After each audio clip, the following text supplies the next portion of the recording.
Hello, everyone. Welcome to this new game, new campaign. We are going to play for the foreseeable future a game called Gotham City Chronicles, which is essentially Batman, except, well, I'll talk a bit about the setting in a moment. It is based on a French RPG itself, based on the old third edition D&D. So you will recognize sort of the rules and how we play. We roll, d20s to make skill checks and attack and yada yada yada. We roll dice for damage, except in this game, players do not have classes. They do not have, well, they have levels, but they don't have classes. They have a system of skill trees that they basically purchase the abilities from as they build their characters. There are 3 modes of play. We're going to start the campaign with the characters at the street level. So they are not yet vigilantes. They are special, extraordinary, everyday people. And I have with me our main cast of 3 absolutely amazing players that I will let them introduce themselves. Players, if you can tell everyone who you are and a bit of who you're playing. As much as you want to say about them. I will throw you the mic to whoever wants to catch it. Don't let it fall. Hi, it's I. I am playing a character by the name of Nick Winters, a young man who's made a lot of bad decisions. A lot of bad decisions. Some during character creation. And now we have to live with that. He is just doing his best to survive in the city, and hopefully he won't succumb to his choices and the choices of the people around him. I'm Hannah. I am playing, and this is Prue, and I am playing Arlo Wilder, who is the world has just kind of happened to her up to this point. It's lots of bad shit, but thankfully she has a safe harbor in the storm here in Gotham. That definitely won't backfire in any foreseeable way. It's all good. She's got work. We're fine. Hey everyone, I'm Lynn, and tonight I am playing Lexi Lee. Someone who spent a life running around with gangs of Gotham and has, through circumstance, has kind of is attempting to pull her way out. But you know what? She has a few skills, and one is just, being tough and punching things. So, there still might be a little bit of time to go back and forth. We'll see. And of course, I'm Simon, he, him, and I will be the game master. Before we jump into Gotham City, the players are already aware of this, but for everyone watching, this version of Gotham is different than the one that you might have seen in the comic books or seen in the movies or the animated series. Thomas and Martha Wayne never died. And so there is no Batman. There is no Dark Knight protecting the city. It's going to be up to the players and how they want to proceed and how they're going to make Gotham a better place, perhaps. That said, we are playing in a version of Gotham that is a mix between the animated series and sort of all of the Batman media that we smushed together. There's this Art Deco feel, this timelessness feel. It is, for all intents and purposes, it takes place, the game, in 1989. For those of you who saw the murder mystery that we ran at the end of June, a month ago now, that took place in 1955. We are now 30 some odd years in the future. And whatever happened at the murder history shaped the map of Gotham and the background events that I'm going to throw the players into. I think that's about it for as far as... Oh, yes, we're in 1989, but because this is sort of a timeless thing, we won't get hung up too much on, technology. We sort of know that there are no, cell phones are rare type of thing, but if the players begin to invent cell phones, like it's possible. Like if you want to have gadgets that are beyond the scope of 1989, that's possible. It's easier to gauge, like not go too much into sci-fi that way. And so we begin in the latter half of July 1989. It's hot in Gotham. It's humid. The sky is perpetually overcast, but today the sky is dark.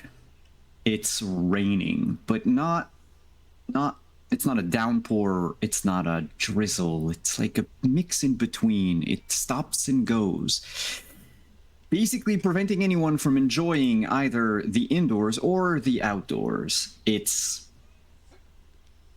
kind of a very gloomy day. And players, I have sent you info before the game. As we start the game, I will throw you into a situation. And it's basically in media res for everyone. And unfortunately, for the most unfortunate of the group, we're going to start with Nick. Oh. Nick Winters, as the camera pans through the clouds and zooms in on a Gotham City street. We are in Uptown. By the way, after break, everyone, people watching, I will unlock the Legend Keeper for you to see what the players see. It's just something I haven't gotten around to tweaking before we started. We're in Uptown, the northernmost island of the city. Specifically, we're in a borough called Burnley. Burnley is a poor residential neighborhood, rife with petty crimes. It's mostly, robberies, B&Es, mugging, carjacking. There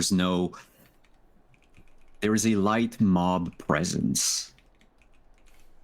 But as we zoom in on that street, we hear a thud of someone's head being forcefully pushed against the hood of a GCPD squad car.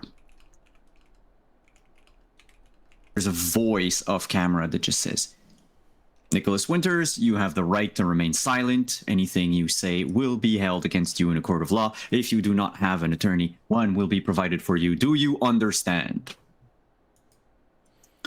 Ah, okay, come on. You don't have to do it that hard. I'm cooperating. Come on. Well, Cheryl is not here to take care of you this time, and he just pushes a bit more. This officer, you haven't caught his name yet, but it's something like Louis. He's a frail man, though seems to be a little strong for his size, with this like thick, 1970s mustache. And he lifts you up to shove you in the car. Won't hit your head on the ceiling, like on the roof of the car. He's not that horrible.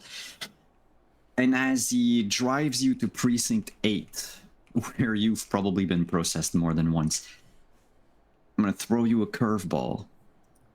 What petty crime is Nick arrested for this time? Does it have to be justified? No, it doesn't have to be justified. I think he probably... There's this pawn shop he likes to hang around. Just a bunch of old things, useful things on the cheap. Mm-hmm. I think he was looking around for something useful. After a long while, he's got one of those jackets that are a bit oversized, a bit disheveled. As he's leaving, he gets grabbed by the storekeeper and accused of walking off with something without paying.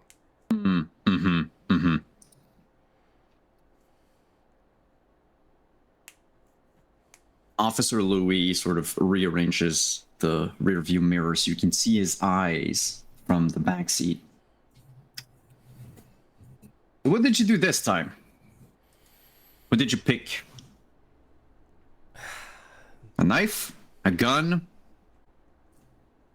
A TV? Nah, that wouldn't fit clothes. Why'd you have to do it anyway? Shrug. Huh? Scout's honor. Didn't do anything. You know, we'll see about that. It cuts. We come back. You're inside the precinct getting processed. Louis just fucked off the moment you came into the precinct. He just sat you on a chair in a room and just left. Eventually, there's a knock at the door. It opens. You see, poking her head through, the ginger hair, short, shaved on the sides, and the face of a very tired-looking Cheryl Harper. She holds 2 coffee mugs. Says, "Hey, I heard you were back. I brought you something." And she not only will bring the coffee to you, but will also undo your cuffs, because she shakes her head doing so, mutters something under her breath. Louis said he saw you shoplifting. Is that true? He didn't see anything. He kind of rubs Figured. his wrists and will take the cup quickly, given that coffee is great on an empty stomach. And the police already have his prints and DNA. There's no need to hide anything. It's like, yeah, it's free coffee at this point.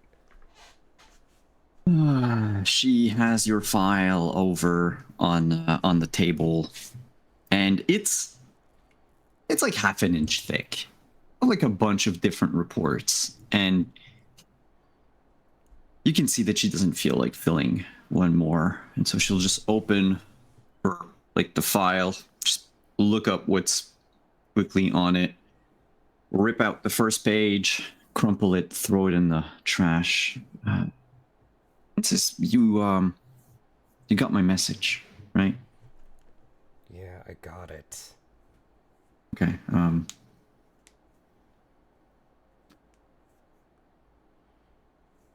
Louis, there wasn't anything like that when he arrested you, right?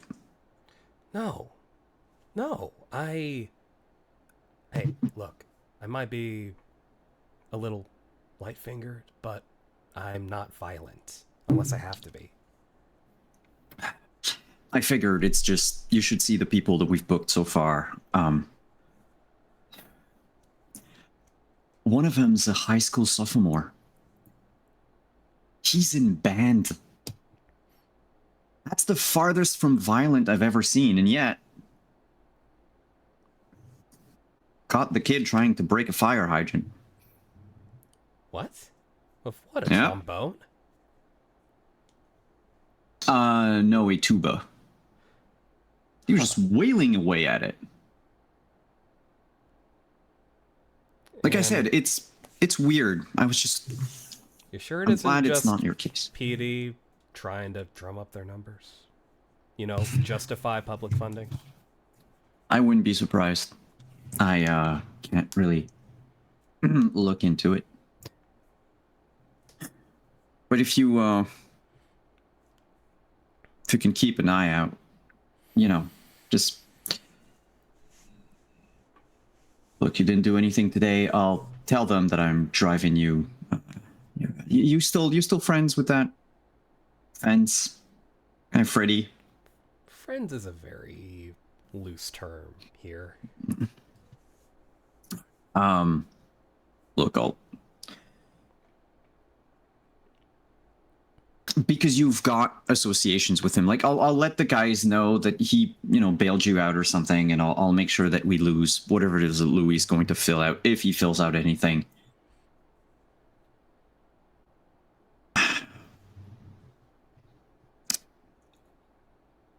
I know, or at least, and she looks at you, and you can see in her eyes that she wants to believe you when she says, "I know you didn't do anything this time.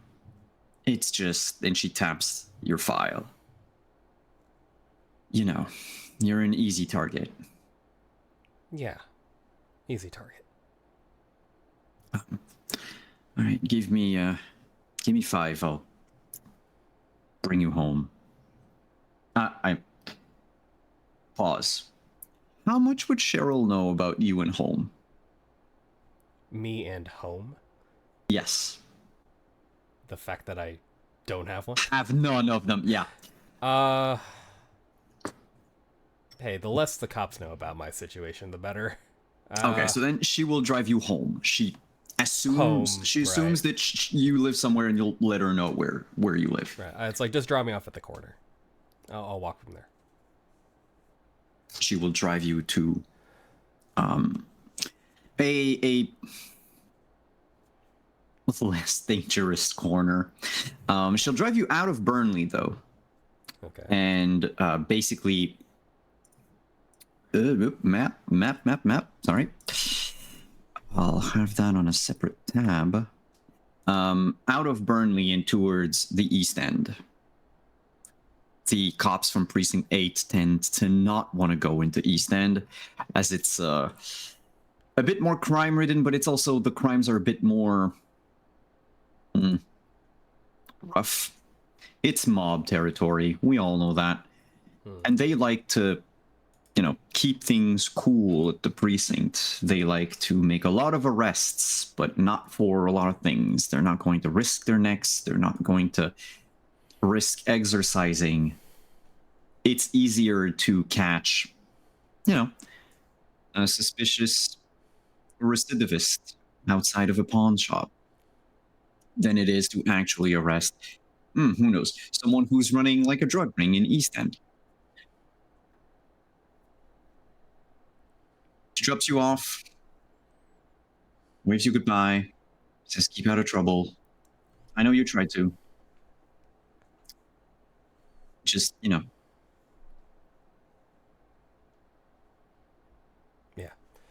Thanks for the lift.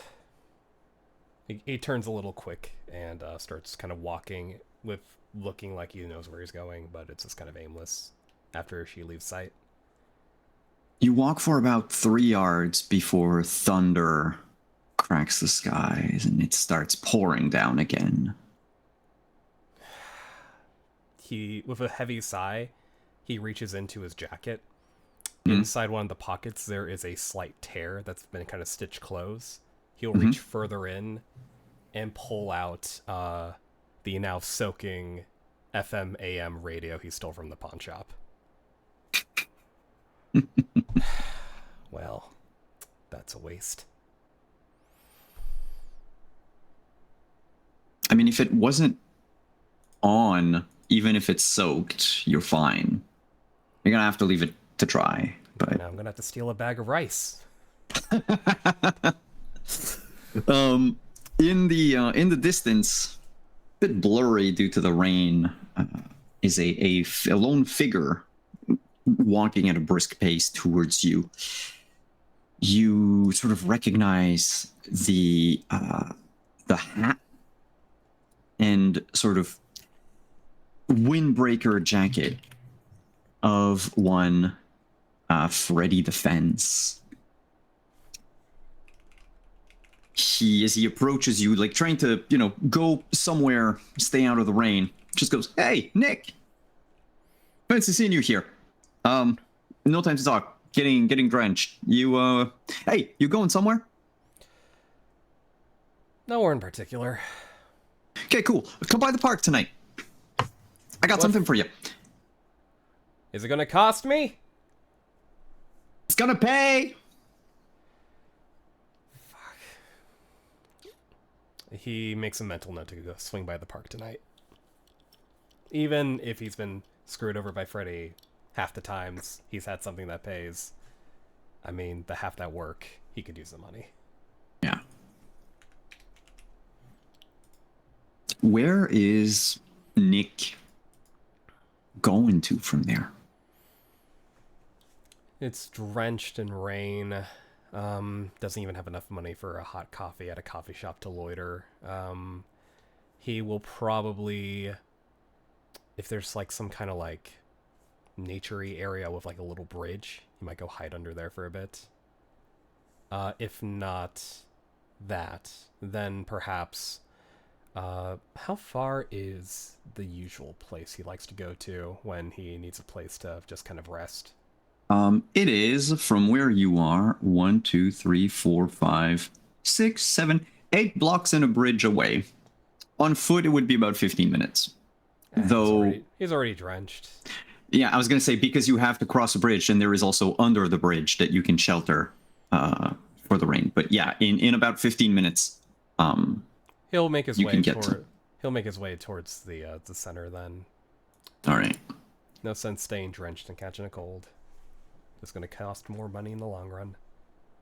Have I sent you the info on that center? I know there's a page for it in the Lore Keepers. And Okay, cool. So if you know there's a page, then it means that I've linked it to you at least, so you can look it up if you want. Altwood Halls is the place you are going to. It's in Coventry, the big sort of shopping district. I say shopping district. It's not like the entirety of the neighborhood. It is known for its sort of sheltered malls. The entire place is sort of dual leveled. The poorer parts of Coventry, of course, are oddly enough under the shelter, where it barely rains unless water is leaking through the glass ceilings, which have been broken in multiple places. Above this ceiling are basically just condo towers, apartments, residences of people with a modicum of means. It's better than uptown, or at least the places you were uptown earlier, but it's not as good as downtown. And most of these places lie empty. Oh. He's hoping for a roof over his head, a towel, and something hot that's not coffee to fill his belly, because it's probably been since yesterday since he's had something to eat. Can you give me a just a single D20 roll?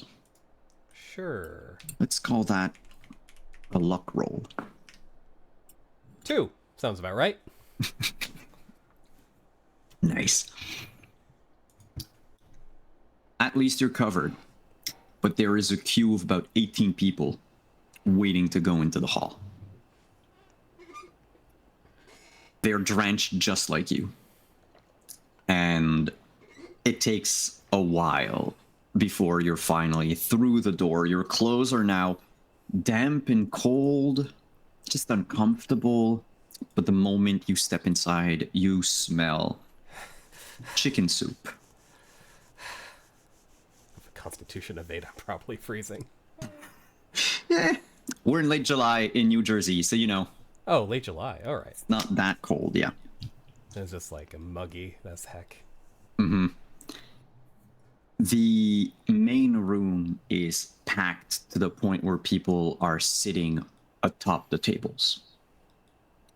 Everyone's holding their little bowls of soup. Some of them have beverages. You scan the room. Nara's not working today. It's other faces that you've seen before. Some bear the overalls of juvies doing community service. This it's a light orange, because they don't go to Blackgate, but it's a light orange jumpsuit with a sort of a triangle with like a circle in it as like the place that the juvie hall that they're from. They will provide you with food, access to a dryer for most of your clothes. Can't really be naked in the hall. They do not have a room for tonight, though. They are booked. You know that on a lucky day, if you go in early, you'll have space. But Altwood Halls sees like maybe 1,000 people per day that go in and out. And they have room for 75 people to stay. Maybe 150 if everyone shares a bed. it's harsh. And you know that Nara has been telling you over and over, you know, how underfunded they are. And how no one wants to give to help. You know, nobody wants to help the nobodies. So still, you can sit down and have food. Is there anything you want to do while you wait for your clothes to dry at the hall? Otherwise, I will move to someone else. So, because of my state, I only have like a spare kind of slightly rusted pair of lockpicks as my possession, and this radio I just stole. Yes. How can I get some batteries for the radio? Oh, well. You figure this is something you can probably ask them. Like, they won't provide you with... You know, if you ask for power tools, they won't give you power tools. But if you say, hey, I have a radio, I need batteries, if they have some lying around, they probably will. That would require a check, though. All right. Yeah, I think Nick has that kind of moment where there's like a bit of pride, where he doesn't like asking for charity. He doesn't want to feel like he's helpless, but he just kind of takes a deep breath, a sigh. You got to do what you got to do, and he'll kind of walk up to the nicest looking volunteer who doesn't seem too frazzled by the overcapacity, and just kind of ask if they might have an extra pair of batteries he could use. Nice of you to say that. There is such a volunteer wearing the jumpsuit. The Juvie Hall jumpsuit? The Juvie Hall jumpsuit. They are very thin. With wide yellow-green eyes. Shaved like an entire buzz cut. Their entire head is shaved. You notice they have a scar running just over their this one. Left eye. Androgynous looking. There is no way to determine at a glance like what, you know, gender presentation they have. Gotcha. Batteries, you say? Yeah, if the shelter has a couple, or you have a couple and you're feeling generous.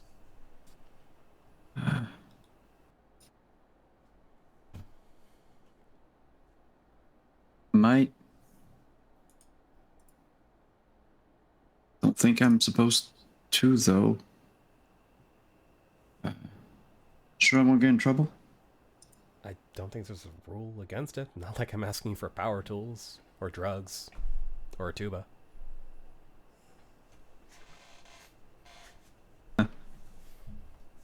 I heard the news. I'll be right back. The person goes away from the kitchen. Speaking of tuba, you do hear a couple of guys in back of you at the table talking about... One of them apparently was there when it happens. And they don't know the person because, you know, it takes place in another neighborhood. I heard from a friend who told her. Yeah, I heard from... Well, this one person swears that they were there and that the kid actually did manage to break open a fire hydrant with a tuba. But it's kind of pushing it. The others, of course, you know, question them on their story or question the validity of their claims. And as they poke fun at this person, the juvie comes back with... I got 3 batteries. There you go. Huh. You notice one of them looks a little burnt on like the positive side. He'll take all 3. Thanks. I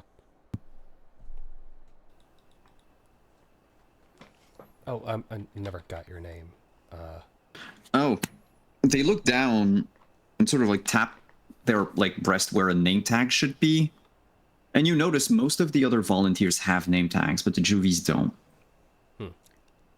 I go, oh, yeah, no, I forgot I'm not volunteering this time. Nemo. I'm Nemo. Nemo. Sorry, not volunteering this time? Sometimes I just work here. I mean, it's the best way to get a room, you know? Oh, yeah. You no, just... I get it. Yeah. You know. It's just, yeah, no, this time I'm part of the system. He nods. Well, thank you, Nemo. I won't forget this. He'll pocket the batteries and kind of he'll wait for his radio to dry before trying it. They're just batteries. You hear them mutter as you like, walk away. Yeah, you can wait a few minutes. Put them in. The radio does work. Part of him is glad his usual go-to at the center is not here because of how he acquired the radio. Yeah. She's guilting you from wherever she is at the moment. Yeah.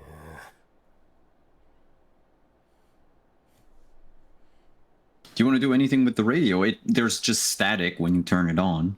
I mean, he'll check to make sure it works. Flip through country, classic, news, all that good stuff, just to verify. It works. It actually, you can reach pretty much any station in Gotham up to Bloodhaven. And further north, of course, like the New York and a bit of the Boston area, but it starts the crackle. Those stations. It's like it overlaps like two stations, one on top of the other. Mm-hmm. But it's, you know, it's a functional radio. You're no appraiser, but like that's... You don't remember the price tag that was on it at the pawn shop, but you probably think you can get like at least $20 out of it. He does have that like instinct where he looks at the radio and it becomes like a Happy Meal, a hot meal for one instant to have a full belly. Mm-hmm. But he also thinks about how a lot of the time when he can't get a room here, he has a few like different hidey holes, and it really, really sucks just listening to the rain or people walking past or just nothing and just waiting for time to pass. And a radio would be a good companion during all that. Do I sell it? Do I keep it? And I think he's just going to wrestle with that question for a while as he kind of waits for his appointment with his fence. We're going to move back up to Uptown. Mid-afternoon. Again, we find ourselves in Burnley in a dirty 2-bedroom apartment. There's a cat hissing outside, dogs barking, and there's like an old couple fighting on the floor above. It's gotten to the point where there's even a bit of like dust that falls off the ceiling and onto a, I guess, waking or resting Arlo. Sure, but that's normal. It is. Outside it's raining. And you can hear there's sounds coming out of Dean's room. Like scratching of something, whittling of something. His door probably isn't closed. There's a gunshot outside.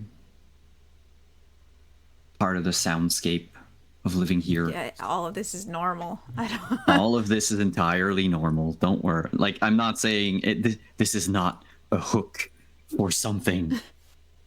It's just what it is. curiosity, Arlo, you take on a lot of odd jobs in the city.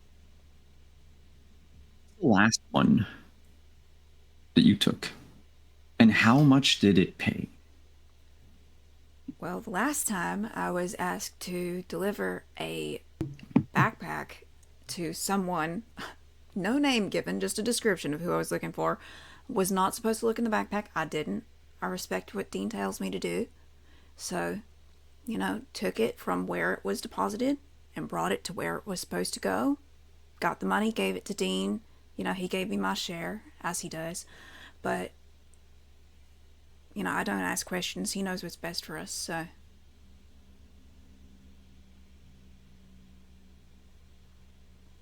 Not a lot of courier jobs these days. Not a lot of. I mean, I think people are scared to meet outside in the last couple of months. Something like that. That is true. Jobs have been getting a little harder to find, and as you think back on that backpack job, you hear. Yeah. I mean, I don't have a problem with, more violent type of jobs if that's what needs to be done, but it's always nice to get something where you can just kind of one done and then, relax for the rest of the day without having to shoot anybody, and that's always nice. Yeah, it's kind of strange that there is an increase in violent crimes, but no one's looking for someone to commit them. Speaking of violence, Dean hits his desk in rage, and you hear him storm out of his room. Like, fuck! Again! What happened this time?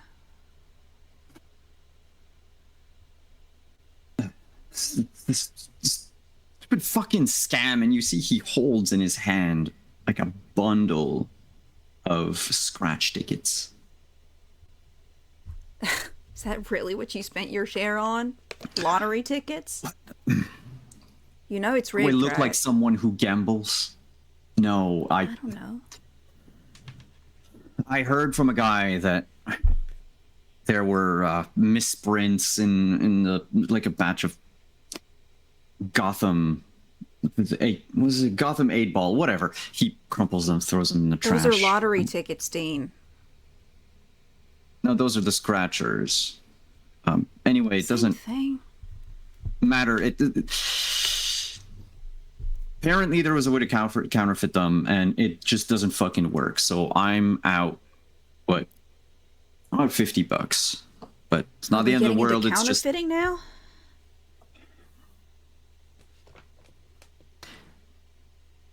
Someone's got to pick up the slack. Someone's got to pick up the slack, faking 8-ball tickets. I'm just messing with you. I don't really mean it. Yeah. By the way, speaking of picking up the slack, I might have something for you. It was actually for me, but, for you. I have stuff to do. She's gonna look at the window where it's, pouring down rain.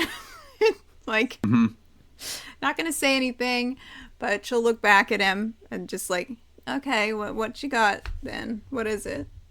Kitchen. It's Kitchen. like the other room.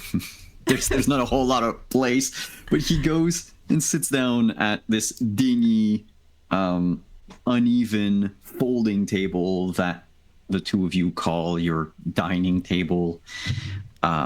He chose the metal folding chair this time to sit on. Okay. There's a plastic lawn chair that he also uses from time to time, but due to his size, it's beginning to curve for everyone watching and the other players. Dean Hunter is a beast of a man. He's a heavyweight, 5'10", 215 pounds of muscle and hair gel.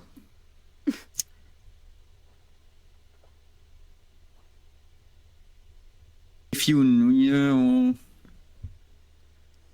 I was gonna say he sounds like what's his name? What's his name? What, like Jason Jeffrey Momoa. Dean Morgan? Oh, whoa.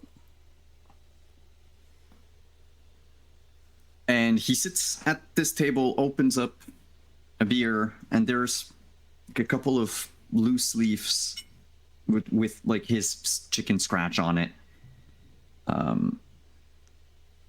And oddly enough, 2 copies of yesterday's newspaper. Okay, I'll like pull one in, take a look at what is on the cover that is so interesting that he's bought 2 copies. So the number from yesterday is all about the current mayor of the city. Sorry, gotta find the name again.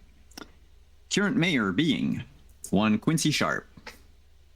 Why didn't I forget this? Mayor Sharp is going to celebrate his birthday in August, and the city's in uproar because he's using, or at least rumor says that he's using taxpayer money to fund a lavish sort of grand ball at the Gotham Grand Hotel that's, owned by one of the like legacy families in town. It's this whole like ostentatious thing. It takes up not just the front page, but like the first 5 pages. And the article doesn't say anything meaningful. What's this? You inviting me to a ball, Dean? No. What? No. Yeah, no. We fancy now? We're not. And we're not going there. We're not doing anything. Then what we are doing, and he flips through like his copy, through like the comics page, and then slams it down, and as he shows you like a small quarter-page section called The Gotham Oddities by Alexander Knox. One of them says that they swear they saw a starfish with one eye in the Gotham Harbor. Another woman from the suburbs says that her like dog can talk, whatever. I'm not interested in the articles. It's the guy.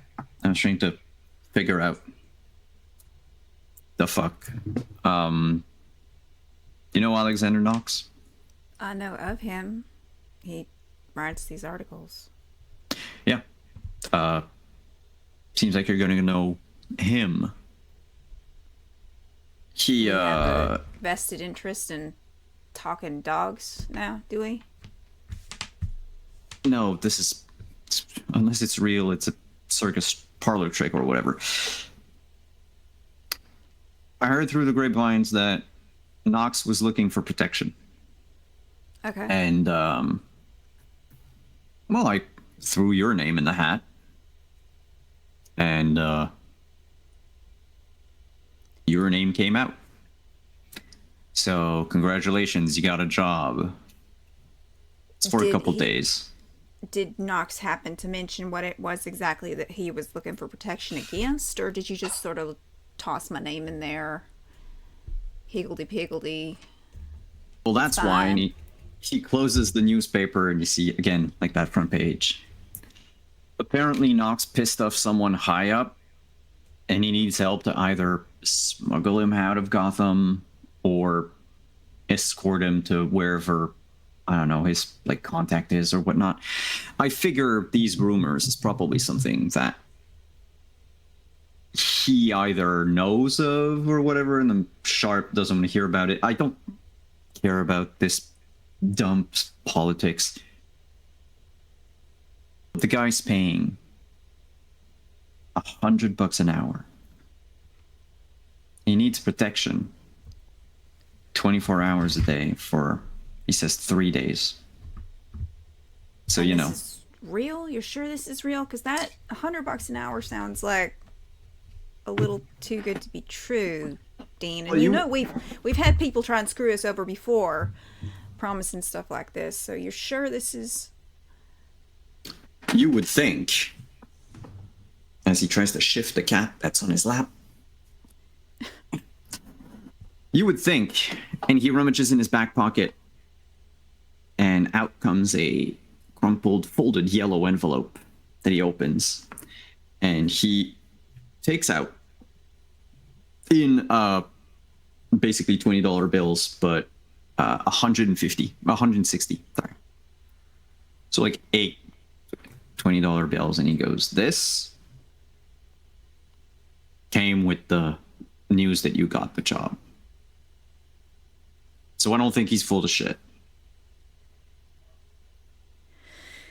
Okay. I mean, you know I trust you. You know, I've always trusted you. So if you think it's good, then I'll get my stuff. And Have I ever given you shit?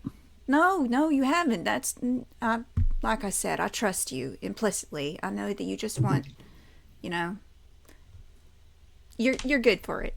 You've always been good for it. But when am I supposed to, where am I supposed to, what? Can you tell Go? me where? Yeah. Oh, What am I supposed yeah, no, to I've do? got his address. You Okay. meet him there. It's his place. He's got a flat in Cherry Hill. Just I don't know. He's gonna fill you in, I guess, but he wants someone to make sure nothing bad happens to him. I can do that. 3 days, you said. Yep. Anyway, that's what he's paying for. So if it's more than that, it's not my concern. I mean, It's kind of longer my than concern. But, No, you know, I mean, if he pays for an entire week, you got work for an entire week, girl. okay. I'll go get my stuff and head on over in that direction then.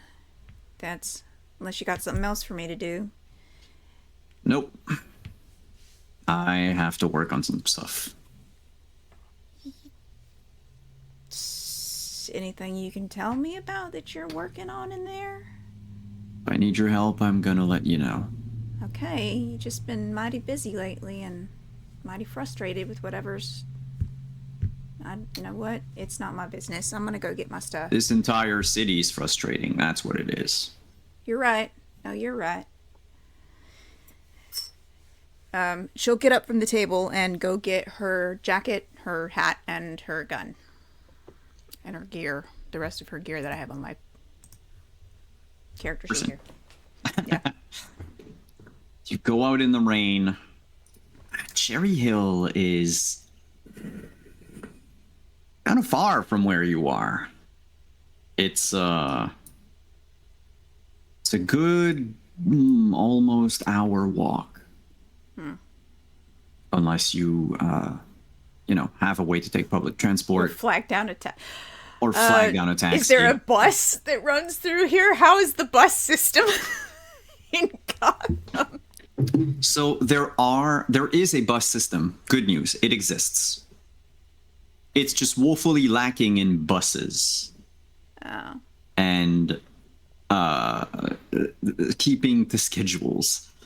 But they do have some. It's better than walking. Well, I will start out walking, and then at my first opportunity to take a bus any modicum of the way there, I will Hop on take one. public transit, yeah. All right. You make your way west to Cherry Hill to the address that was given to you. Cherry Hill is this. So there are two places uptown where different important people have tried to do important things with. Renewal programs, rehabilitation things. In the case of Newtown, or what used to be called Gotham Village, it's aggressive gentrification. It displaced more people than it helped. It fucked over more people than it helped. But you know what? The people that are here now and the new, stores and shops and cafes and shit, they pay more taxes. Mayor's happy. The other place that saw an uptick in urban rehabilitation projects is Cherry Hill. Cherry Hill was one of way back when, when I say way back when, we're talking like 20 years ago, Esther Chesterfield's pet project. It's a place that's near, there's a few like high schools in Cherry Hill. There's a lot of like poor families, but that's the thing, it's poor families with children. And she took to it to try to rebuild it. Thing is money ran out very quickly for some reason, and only ever one place sort of stood out from it, the Three Towers complex, which is this like bougie semi-arcology that exists like at the northern end of Cherry Hill. It's the place that everyone despises, but you know, the people that live there, they don't go out, which is also a problem because there's a sort of like a mile radius around this complex that where all the stores and shops have closed because no one's going there anymore. For a reporter, a writer of the Gotham Herald, Mr. Knox doesn't live in opulence or wealth. He certainly does not live in the Three Towers complex. He's closer to the docks, the port, Cherry Hill. In fact, he's like a block away from the water, in a place that looks from the outside to be a repurposed photography studio or something like that. You can see the two windows he has, but they look like these big, you know, industrial like factory windows, where it's like a huge pane of glass that doesn't move, that's almost like smoky, and then you have like some of them that can be open. Very industrial, very much not residential. The door to the lobby is absent. You can just walk in. That's and safe. by lobby, I mean it's like a 3-foot by 3-foot entryway with like a staircase and an elevator that's out of order. He lives on the second floor. All right, I will make my way up. As you make your way to his apartment, you know that like smell of ozone and the sort of smell of rain that you pick up when it rains outside. So when you step into a building, you know, once doors are closed and whatnot, that smell tends to disappear. In this case, it never leaves. And by the time you get to his apartment, kind of notice why. His windows have been left open. His door has been smashed open. Rain and wind and whoever was here trashed the place, moved things about. It's a mess. It's closer to like almost like a tornado ran through the place, or at least half the apartment. It's built on the long more than the large. When you come in, there's a closet like to your left, and then it's just one room, though it's separated by like a step. There are privacy curtains. Isn't it? Privacy walls? You know, those like foldable walls?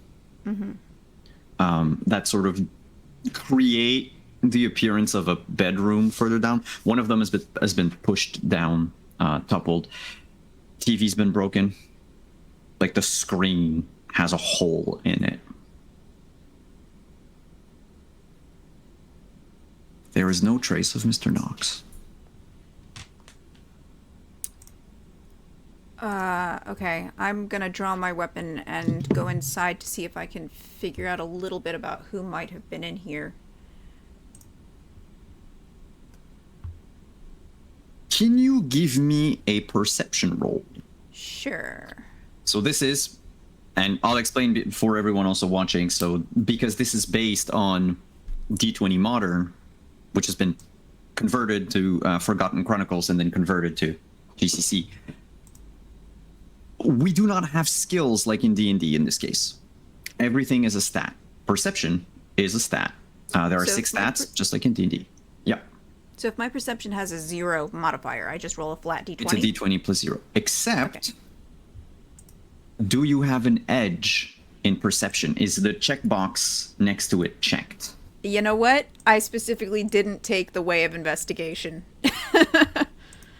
All right. So, it's part of the rules. You do have stats, and you roll like a perception check in this case. But you also have a thing called an edge. Everyone is good at like a category of things. You're maybe strong, which I think Lexi is. You can be willful. You can be agile, yada yada. And edges are basically the advantage in D&D. So you would roll twice and take up the highest number. Disadvantage works differently, but we'll get to it when we get to it. Are edges and traits the same thing? Because I'm not seeing the word edge on my paper. Oh no, it's just on the character sheets that I made, they're just check boxes. Let me just go see. Yeah, like if you look at your stats, you've got mod and Oh, then I see it. edge, the last column.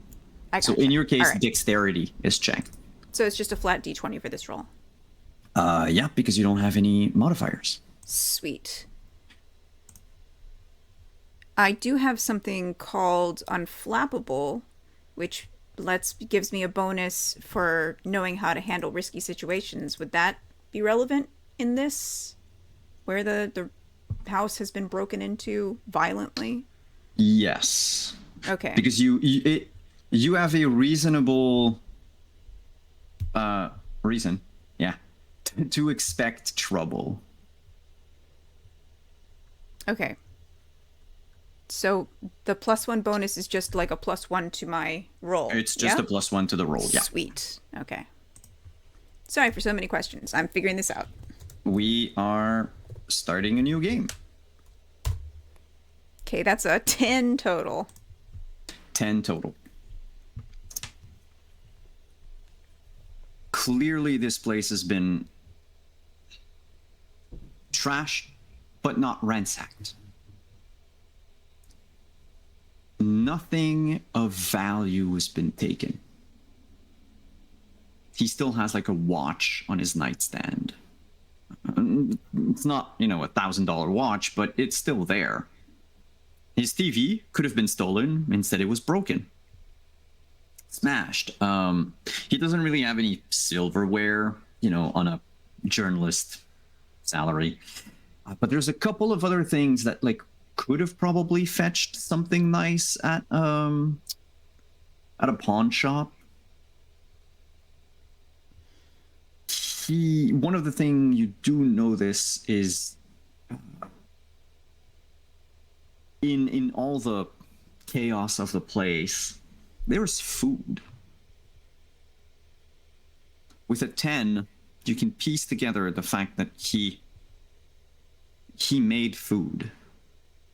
He was probably about to have dinner or mid-dinner when something happened.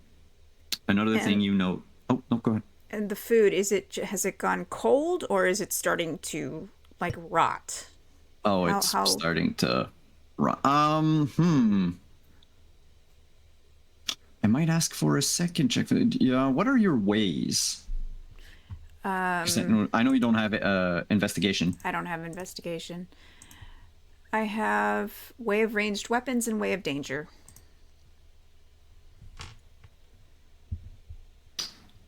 You know what? With way of danger, I would say you probably know when food becomes dangerous to eat. Mm-hmm. It's dangerous to eat.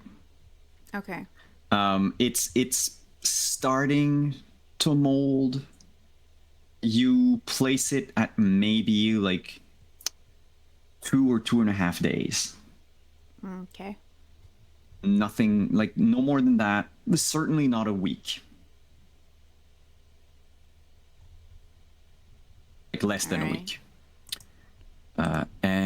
What was else with a 10? He has or had like a cork board, improvised cork board. It's more like a blackboard with magnets. It seems like there were things on there. Most of it's been... So what's left on it are just like smudges of what appears to be lines that connected things he probably stuck on there. The magnets have fallen. Things were taken.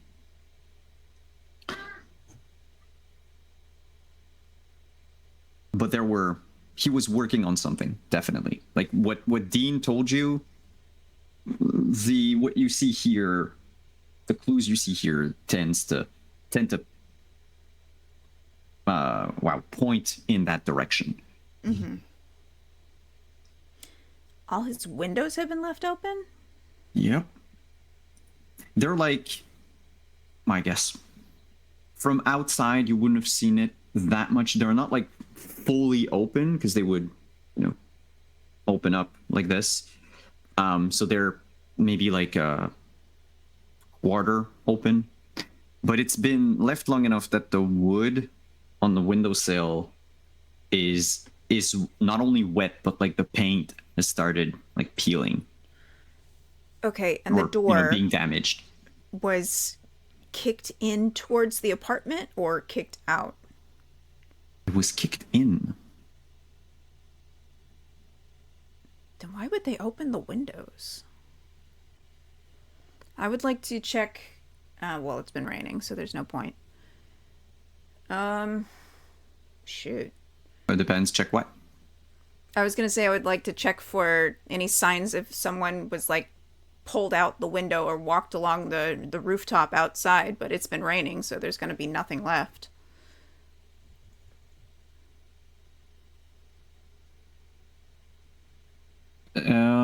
For them to have gone... Yeah. No, well... Give me another perception check. All right. Pepe, qu'est-ce qu'il y a? That's a 13. No one came in through the windows. Well, no, because the door was kicked into the apartment, so they came in through the door. But I'm wanting to know if they left through the window, because otherwise, what's the point of leaving the windows open? Unless it's been a nice day in the last couple of days, has it? Not that much. Except with that 13, you also notice something. If he was mid-dinner, now that you look around the windows, your eyes sort of like scan half of his apartment. It's been raining for a few days, right? On and off. Gotham. His coat isn't there. His shoes aren't there. He's got slippers, but they're inside the room. They've been, kicked away, what have you. Is there a sign of a struggle? Now that you're double checking, there is no sign of struggle. And with 13, you would also hear the creaking of the steps as someone is trying to come in, or at least climb the stairs up. And they're trying to be sneaky. Okay. They're not. Okay. I would like to roll... Hold on. What would stealth fall under? Oh, Dex. Dex? Okay. Yeah. I would like to roll stealth, if that's what's applicable, to hide to one side of the door frame and wait for whoever it is to come in with my weapon readied. Like, I'd like Drawn. to ready my weapon. Yeah. Cool. Just give me that.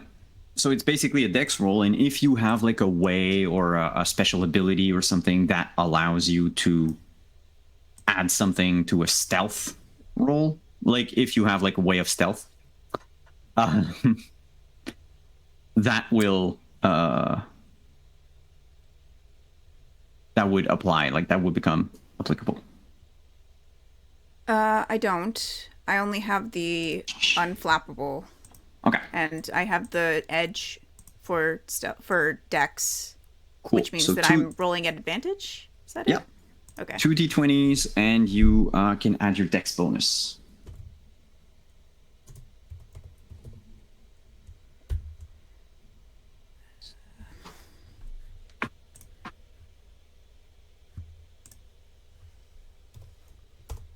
Okay, there's one. Okay, that's a 12. Big old 12 12. total. All right. Let me check. Doop-a-doop-a-doop-a-doop.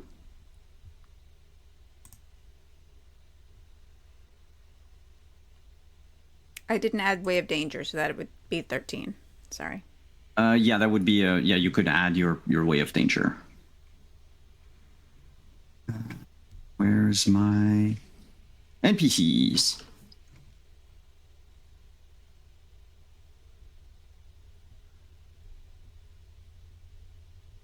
Sorry, I'm still getting used to this book. There we go. They have a +0. Oh, okay.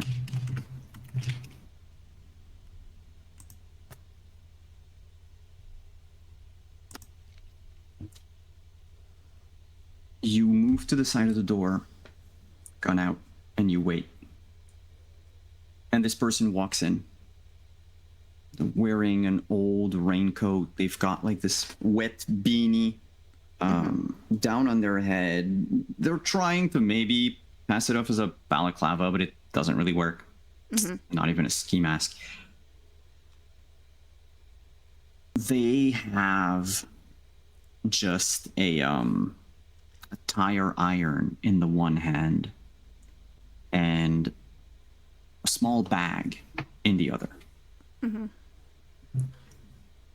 they walk in and they start looking left and right. And this person is making their way towards the end of the room, towards the bedroom.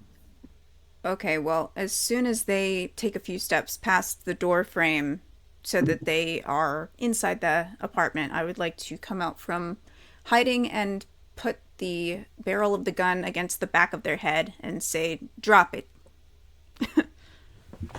They drop the tire iron. Hey, look, Missy, I didn't know there was, it was already claimed. What? What? Did somebody lived here? Is this your house? No, it's that reporter guy's place. It's just, Yeah, so you know. So where is he? You don't know? No, I don't. And you know what? And she's gonna click back the hammer. She's like, I got a mighty short patience for people. The guy's disappeared. All right, we all know that. Like the guy's gone. It's been 2 days. I figured maybe I'd come and pick apart what's left after the big shots have gone through. I mean, Now, who's the yeah. big shots, and how did you know they already been through? I mean, look at the place. Yeah, I'm looking at it, but I was here before you, so how did you know? I heard it from one of my mates at the park. At the park?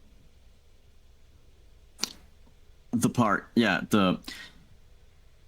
Given that, given that you've done a lot of criminal activities, you know that he's either talking about a park, or he's talking about a location called the Park, which is a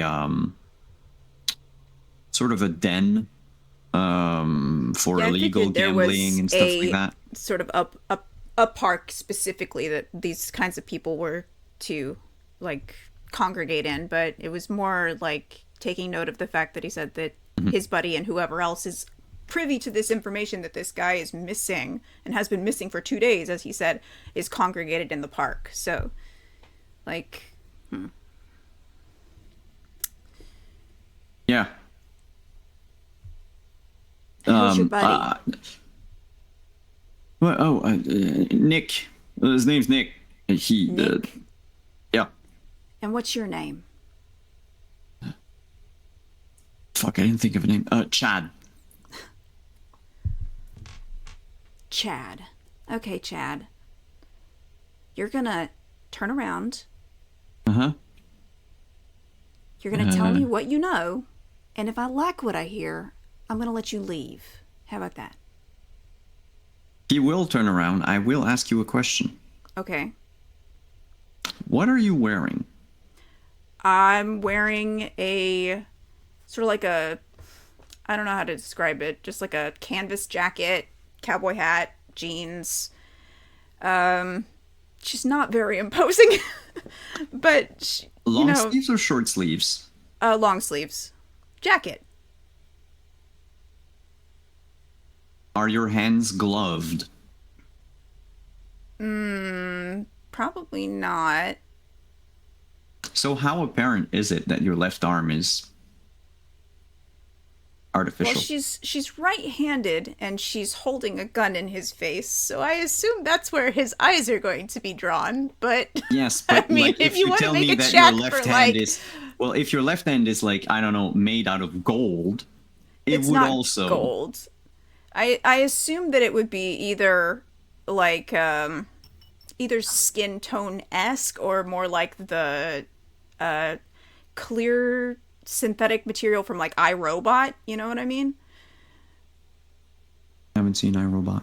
Oh, well, it's like white-ish. Okay. So not apparent enough Not like for gold, someone to. Yeah. Okay, good. freaking I wasn't James sure. Bond villain looking. Well, I didn't ask you no, before the game. you're fine. He looks at you and says, I don't know much more, lady. I got here. I don't work for no one. I just thought I could, get stuff. For Nick? But no, Nick told me that the place was empty, but I don't think he wants it. And how did Nick know the place was empty? That's a good question. I don't know. I didn't ask him. Look, I think you've got the wrong guy here. You might want to, talk to my pal. Well, he's not really my pal. Whatever. Just don't tell him I told you anything. Your pal Nick? In the park? Yeah. And your name is Chad? I know it sounds fake, but the GM just had to come up with something. That's fine. I'll remember that. Please don't. Go on. He begins to bend down to pick up the tire iron. No. Nope. But it's my... Nope. You leave it. Go on. It's mine now. Go on. He's taking, he's going to take a few steps slowly past you and then jog down, jog out of the apartment, down the stairs, and outside. My tire iron now. Adding that to my inventory. Sure.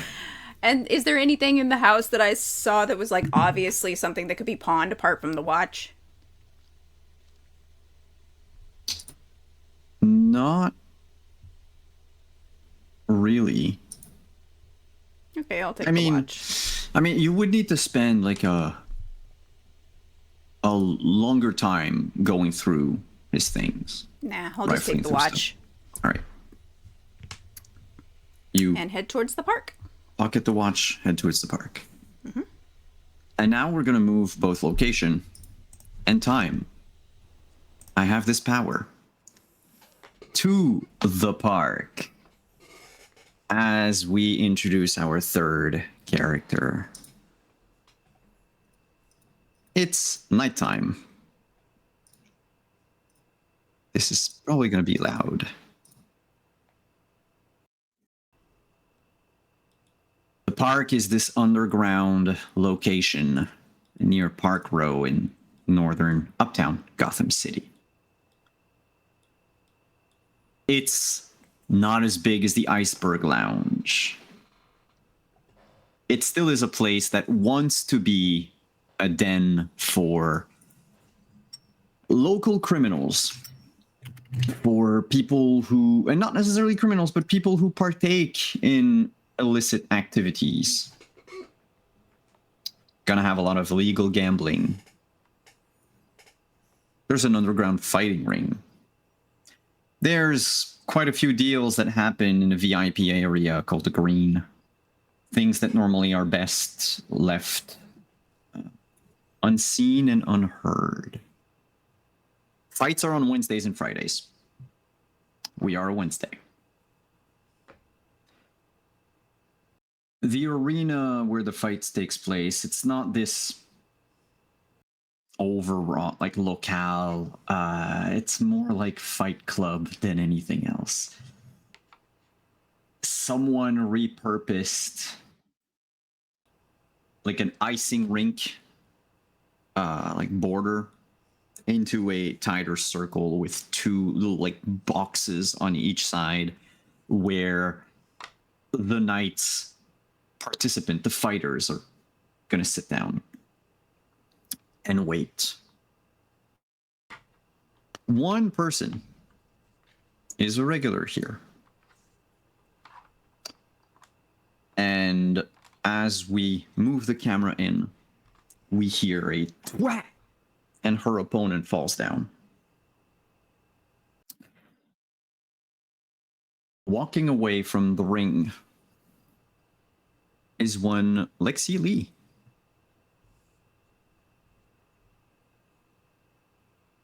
I realize I forgot to ask Nick something, but whatever. Lexi, what do you look like?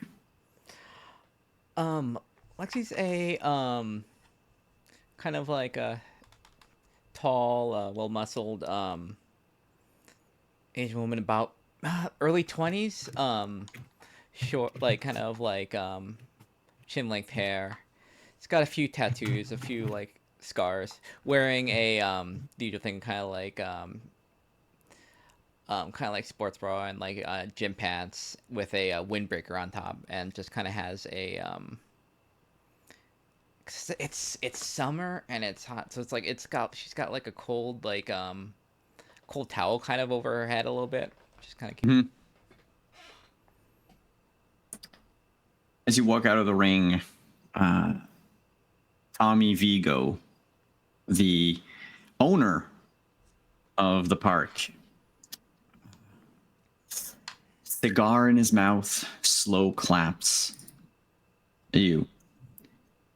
Tommy's this older man who's probably, well, older, he's middle-aged, but definitely older than Lexi. He's definitely done bad things in his life. You can see this twinkle of sadism in his eyes. That's always there. He likes to prey on others. He's always well dressed in either a business suit or a three-piece suit. Tonight he's got just a white shirt with a black sleeveless vest over it. His hair has been, done most probably professionally.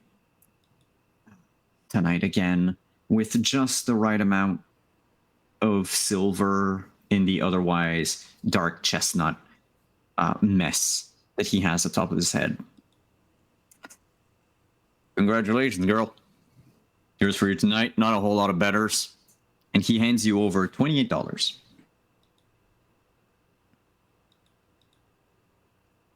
She'll look at it. Did I knock them out too fast? No, just look around.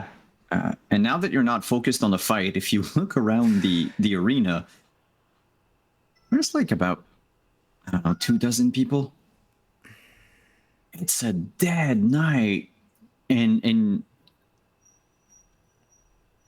it's not completely unusual. It's not rare. Mm-hmm. But it's things. Mm-hmm. He says, unless you want to go for another round later, might have someone that wants to have a second bout. I'm just gonna announce the others. Hey everyone, our next fight, it's our own Jasmine against newcomer. What's your name? What's your name there? What's it? Marco Bellini. And you see Jasmine, gets into the ring. Marco does too. Vigo, once he's Tommy, sorry, once he's announced them, turns back to you and says, "I've been meaning to ask. Don't you work at a gym or something, right? You got like a He'll legit shrug. job, Yeah. right? Yeah, okay. Do you see a lot of people there?"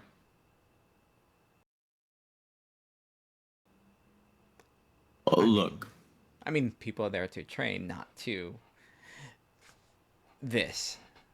I mean, but don't you think some of them might be interested?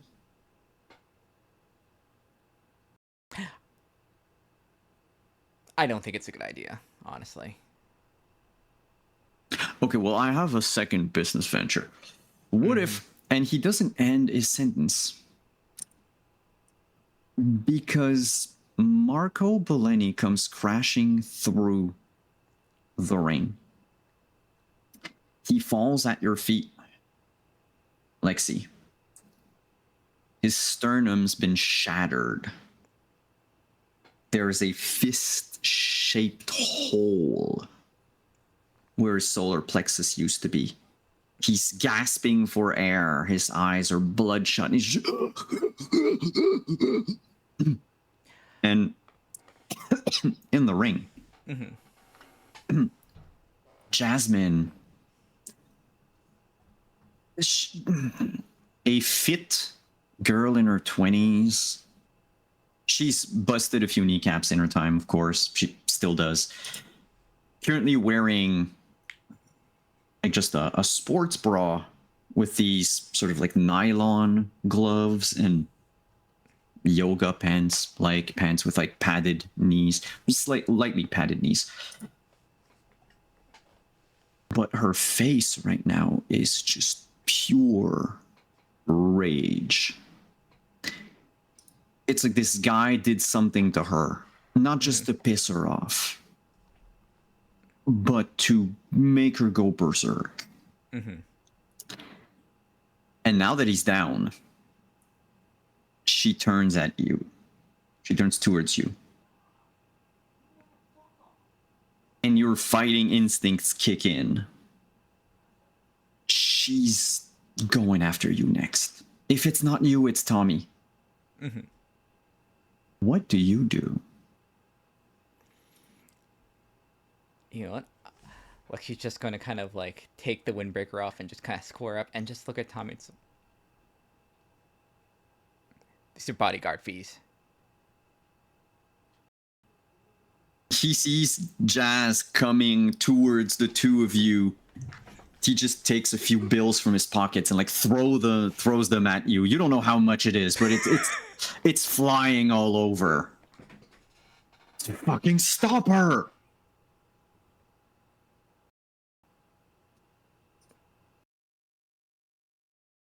Do you? What's your next move? Yeah, my next move is just to kind of like how is she coming at? She is charging you like a bull. She's, in that like that sort of like football player stance to shoulder tackle you. Her fists are, well, one of her fists is still, covered in Marco's blood.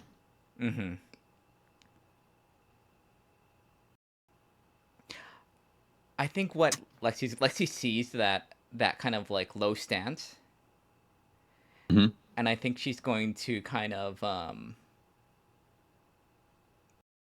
like fake right, and then go down really low left, and then just try to just like use that kind of like low punch to kind of get, not necessarily just kind of like in the gut.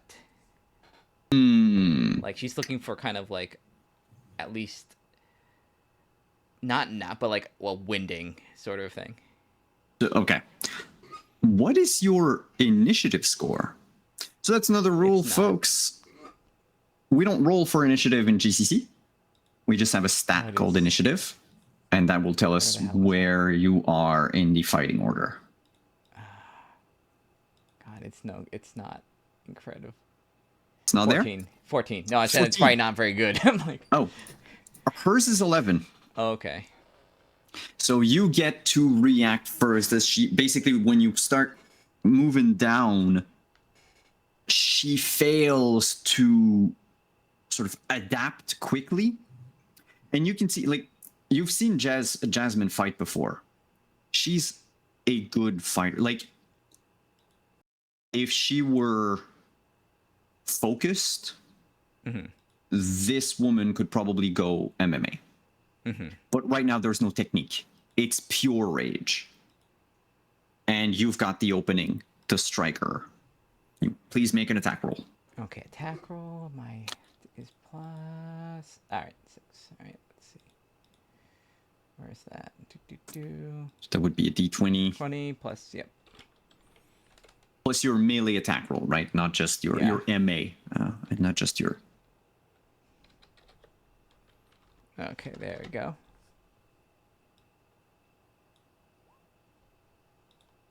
Ooh, you definitely hit.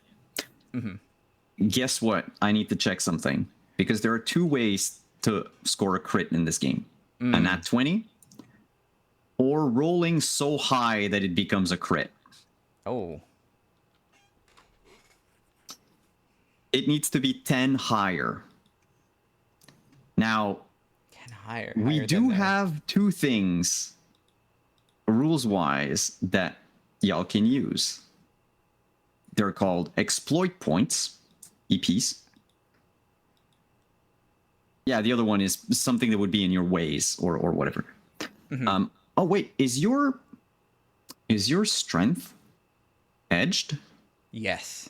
So that would be 2 d20s, and you take the highest. Oh, is that what? Oh, does that? Oh shit. Oh shit. That works with damage. Uh-huh. Oh no. That works with attacks, Or yeah. attacks. I mean attacks. Oh Yep. jeez. That's. All right. Let's see. Yeah, because you are a fighter. You should be good at fighting, just like Yeah. I thought that's what the Arlo plus, is good at shooting. I thought that's what the +6 was for. Oh, like, all right, that's good. Oh no, I the mean that's better +6 for is me. just your That's better for base me. attack bonus and your 14. stat. That would be an 18. So the only way to score a crit right now, if you wanted to, is to burn one of your exploit points. I will tell you what a crit does, and you decide if you want to or not, right? A critical success is on a page that I failed. There you go. In combat, it basically doubles everything that falls under damage. You know, in 5th edition, it's just the dice. In this case, it's the dice, the numbers. Let's go. Everything that's mathematical. Do you want to or not? Remember, exploit points, each EP that you spend adds +10 to your roll. And EPs only come back after a session. After a session, okay. Yeah. Or sometimes mid-play, but it's... Oh, if a test is successfully performed, spending 1 EP transforms it into a critical success without it being the +10 thing. So you can just, if you want to, you can just choose to turn it into a crit. Are we sure what? You want like session 1? Let's do it. Let's. Sure. And we gotta look good in front of this. You know, maybe better booking if we just like layer out here. It's like $28. Give me that damage. $28 in even in 28 plus whatever he just threw at you. Yeah. No, I mean like the initial $28 even in like It's not a whole lot. It's basically like one person betted that you won. Practically everybody else betted against you. Yeah. I mean, it's pocket money. So what's your melee damage? my melee damage is 1d4 plus 4. All right. If it's a crit, then it's going to be 2d4 plus 8. Okay. 2d4 plus 8.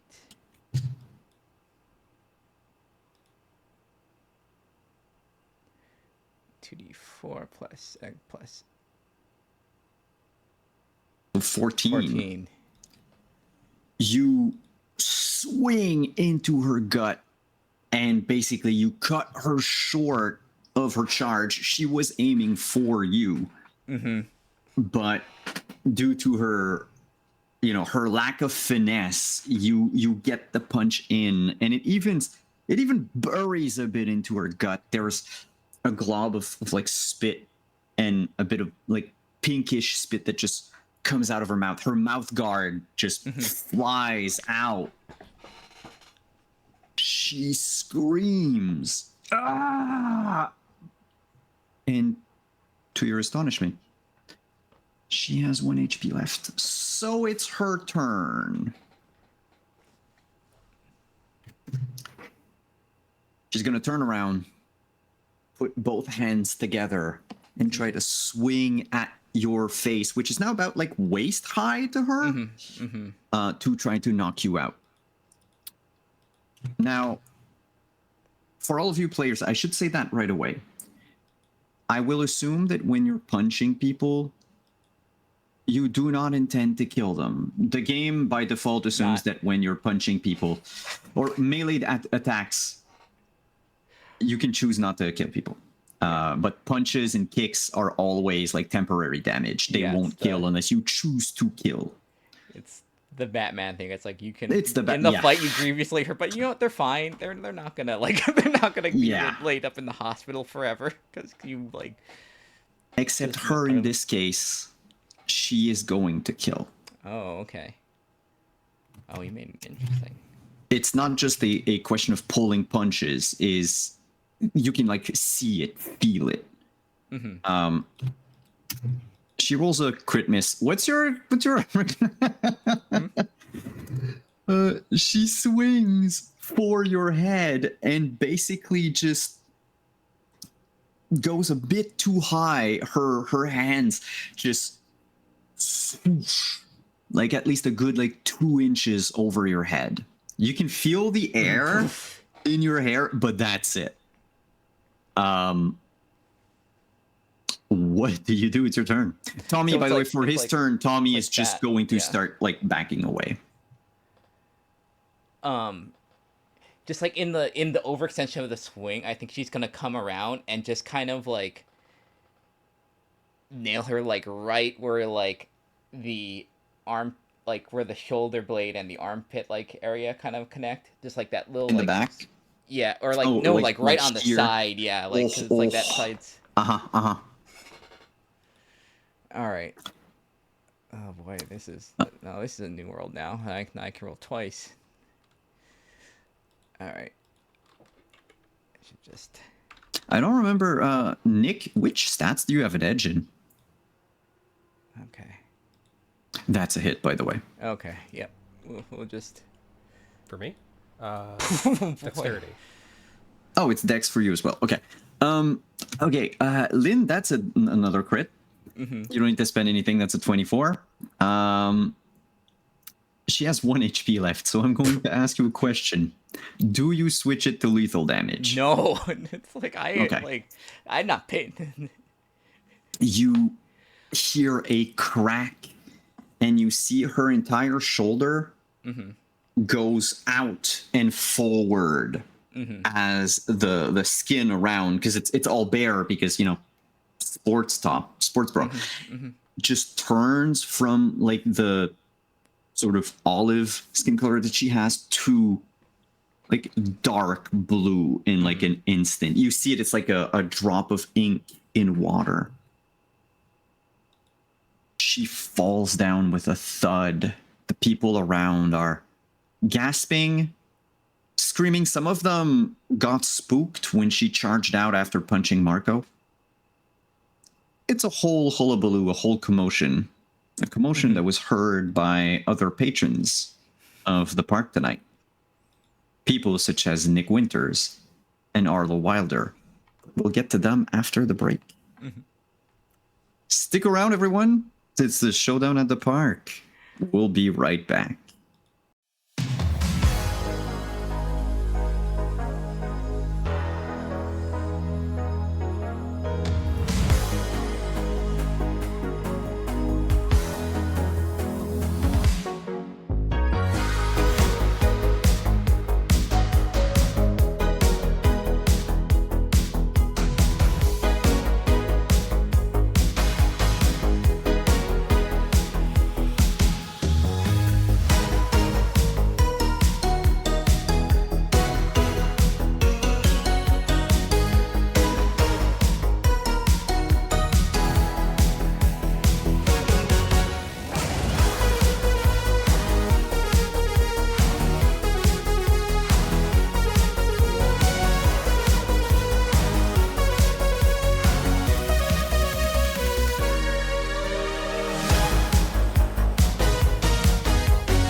Hello, we're back.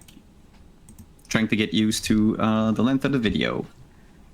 So, we are at the park. There's been a commotion. In one corner of the park, in a room called the Green. It's this dimly lit area with semi-private booths. It's not too far away from the ring. They call it the gazebo. Because, code words for everything. Sitting at one of the booths as those fights are happening, so we're gonna wind back the clock a few minutes, is one Freddy the Fence in his telltale old hat, and his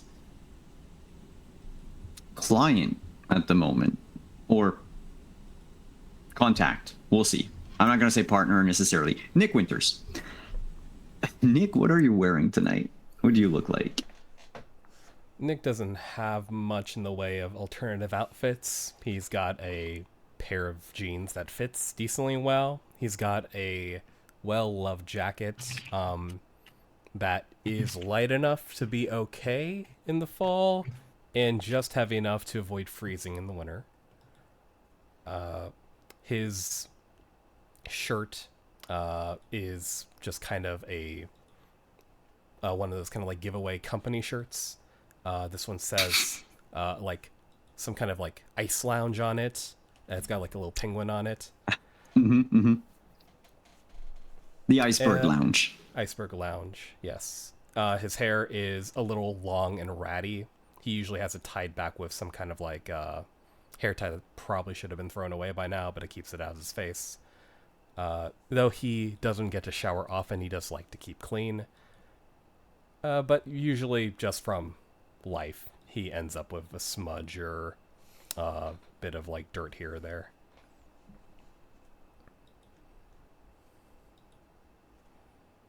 Nick, my man, you want to hear something? I got something for you.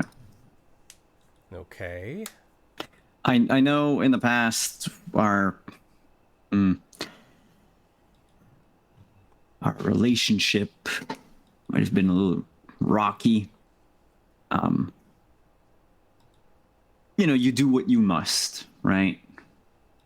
If I let people run all over me, what kind of respect do I have? And So you respect let him is run all over me, huh?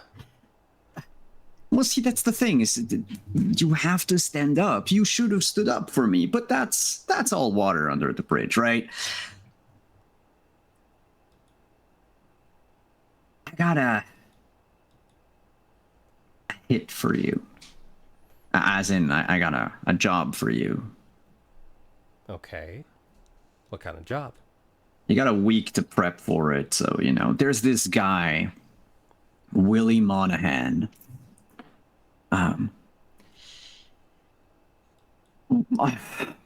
used to work with the guy. He's a carny now. Don't ask. He owes me.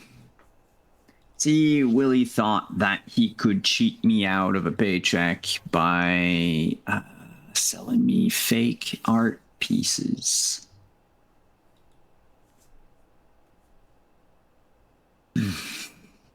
And you fell for it. You getting sloppy, Freddy. Hey, that was years ago, right? I was sloppy. I learned.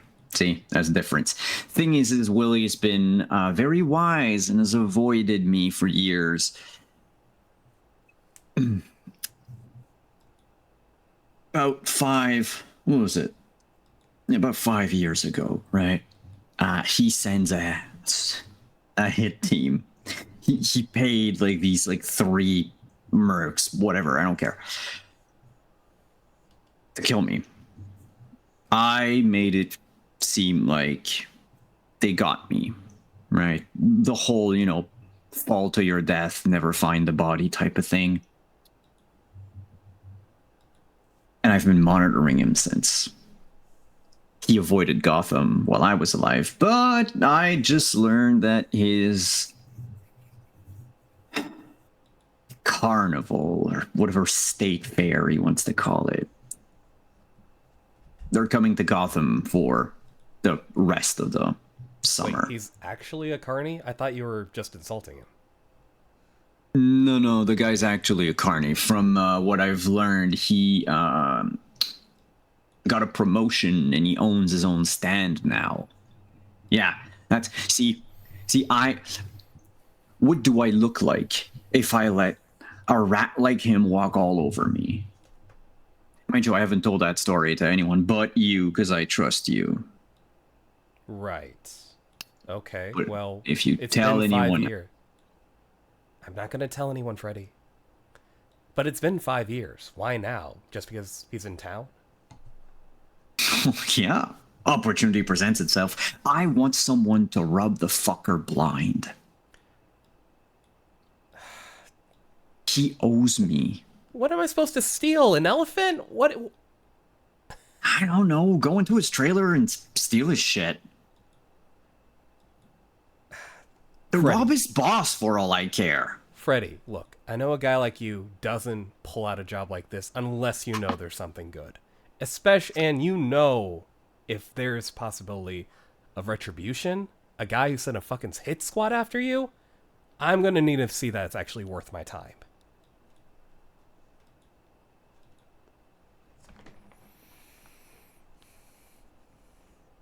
How about $1,000?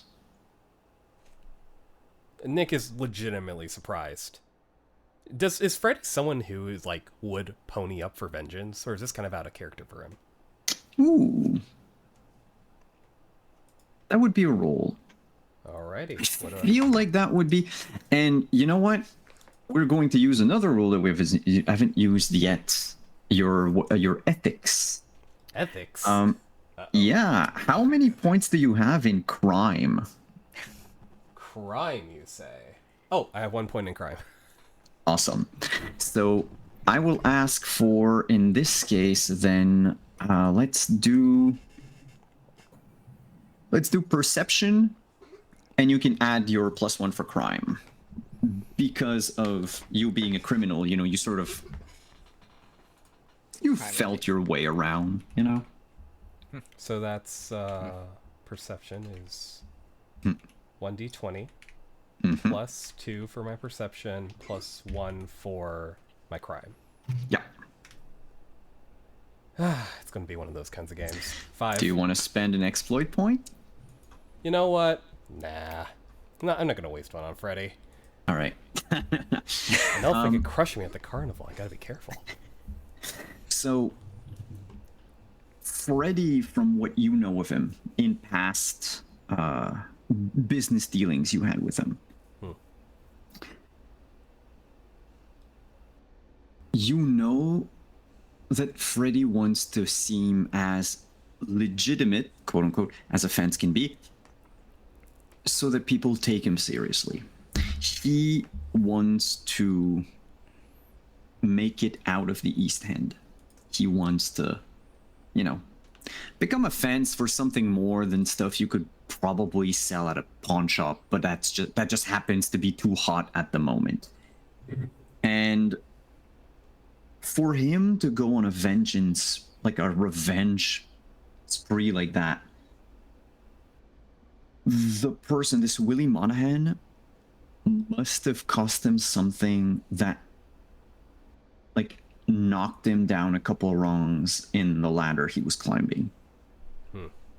Like, whatever setback Willie suffered is big enough that he's willing to, fake his death, spy on a guy for 5 years, and rob someone who probably makes very little money blind, probably just as a message or whatever that you don't know. Freddy has experience. Okay. I know that the guy has possessions, right? He's not a simple carny, right? His entire thing, listen, they cheat, they make a ton of money, and then they use it to, I don't know, party, buy drugs and shit. I don't care. Yeah, have you ever Thing tried is, one of those like little ladder climbing games? Those are fully impossible. they're not if you pay attention to it. There's always a pattern. There's always a way to win. And I know what you can do. I'm not asking you to rob the Flugelheim Museum. That was what Willie was supposed to do, or told me he did. Piece of shit. Wait, so this guy also a thief? No. Yeah, sorry, forgot to mention. Jesus, Freddy, if he knows our line of work, it's going to be a lot harder to get in without getting noticed. That's why I'm asking you. I'm asking a professional. Cut the bullshit. I'm asking Nicholas Winters, the Santa Claus of crime. Come on. Fuck off with that. That is not a thing. I don't know who started it. That is not a thing. I feel like it's a good moniker. Refuse the job and it'll become your moniker. I'll make sure of it.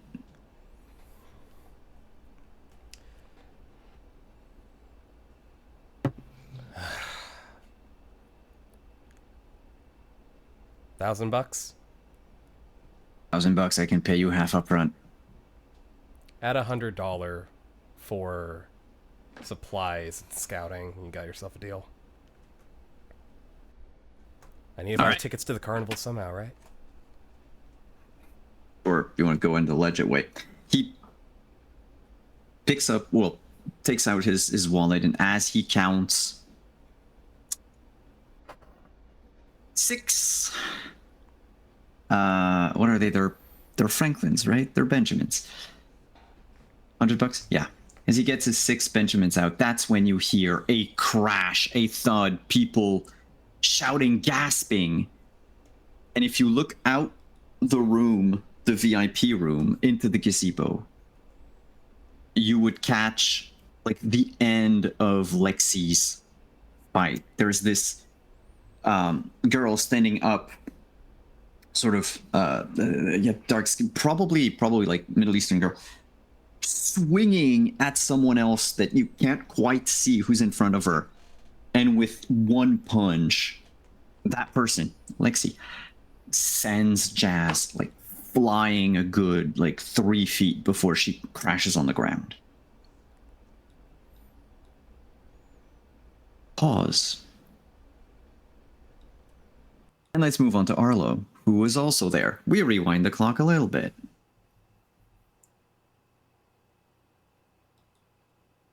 Arlo, you heard about this Nick.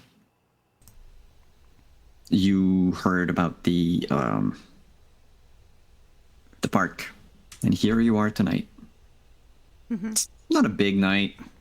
Still like good like maybe like 50-ish people.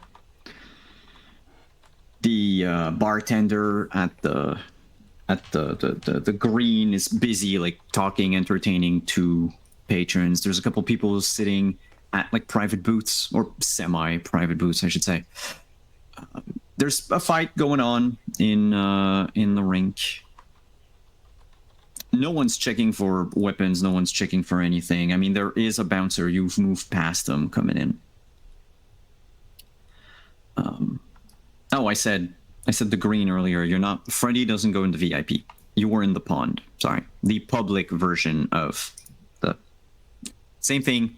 The bar. It's just you're not a big shot enough to go to the other place, and neither is Freddy. As you scan the room, like I said, there's people fighting, there's people chatting, bartender. What are you doing, Arlo? Well, I want to look for Nick, but I don't want to be super obvious in case everybody here is just like assumed to know who Nick is. It's like you know or you don't, and if you don't, then you stick out like a sore thumb. So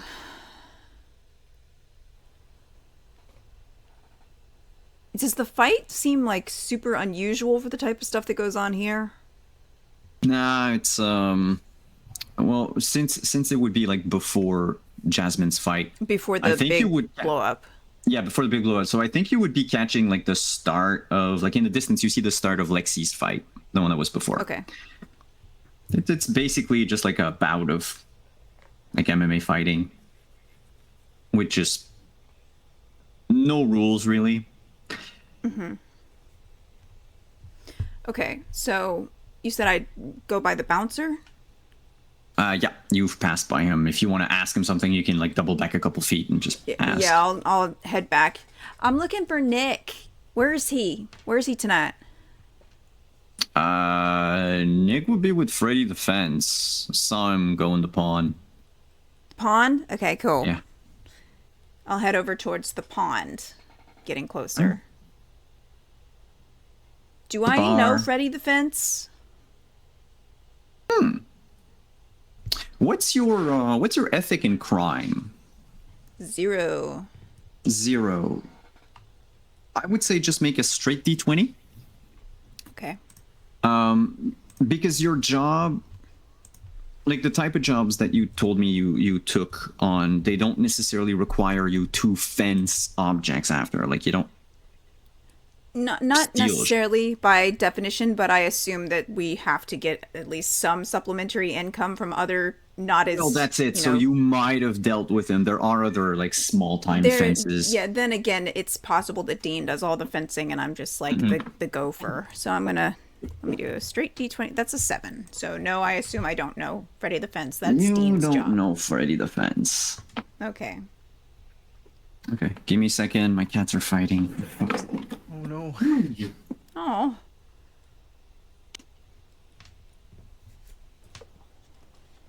Everyone's getting into the Fight Club mood. Everyone's going.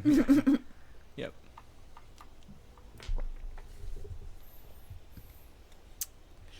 Gonna come down and bust me, Arlo.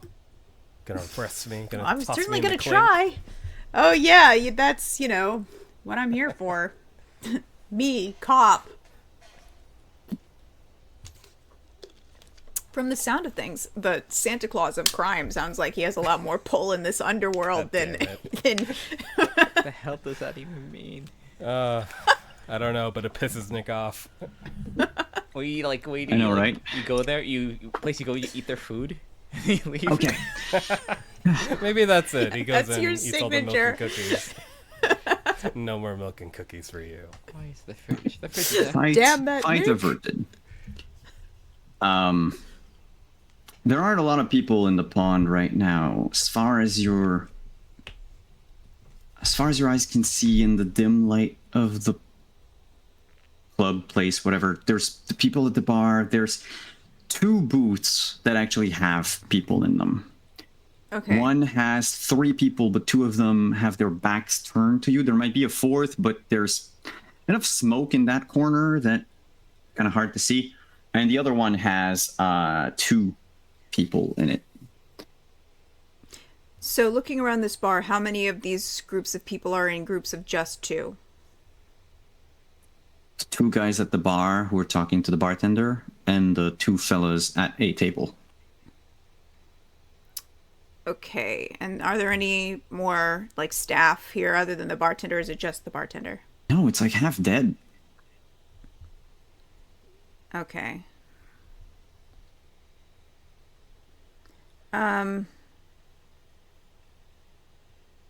So I'll head up to the bar then, I guess. The moment you're within speaking distance, the bartender just leaves the other 2 guys. Turns to you. Hey. Just water for me, please. I'm looking for somebody. I heard he came in here tonight. Sort of hoping to get something looked at. Has Freddy been around? Water. Just water.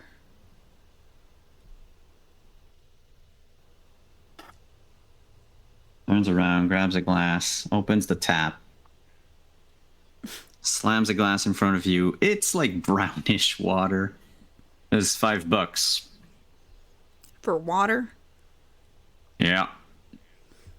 I'm a bar, not a fountain. Okay, I will give him $5. He chuckles. Pockets. I want to see Freddy's the lanky guy with the cap over there. Thanks. And I will drink the water. This Oh, it gross tastes brown water. awful.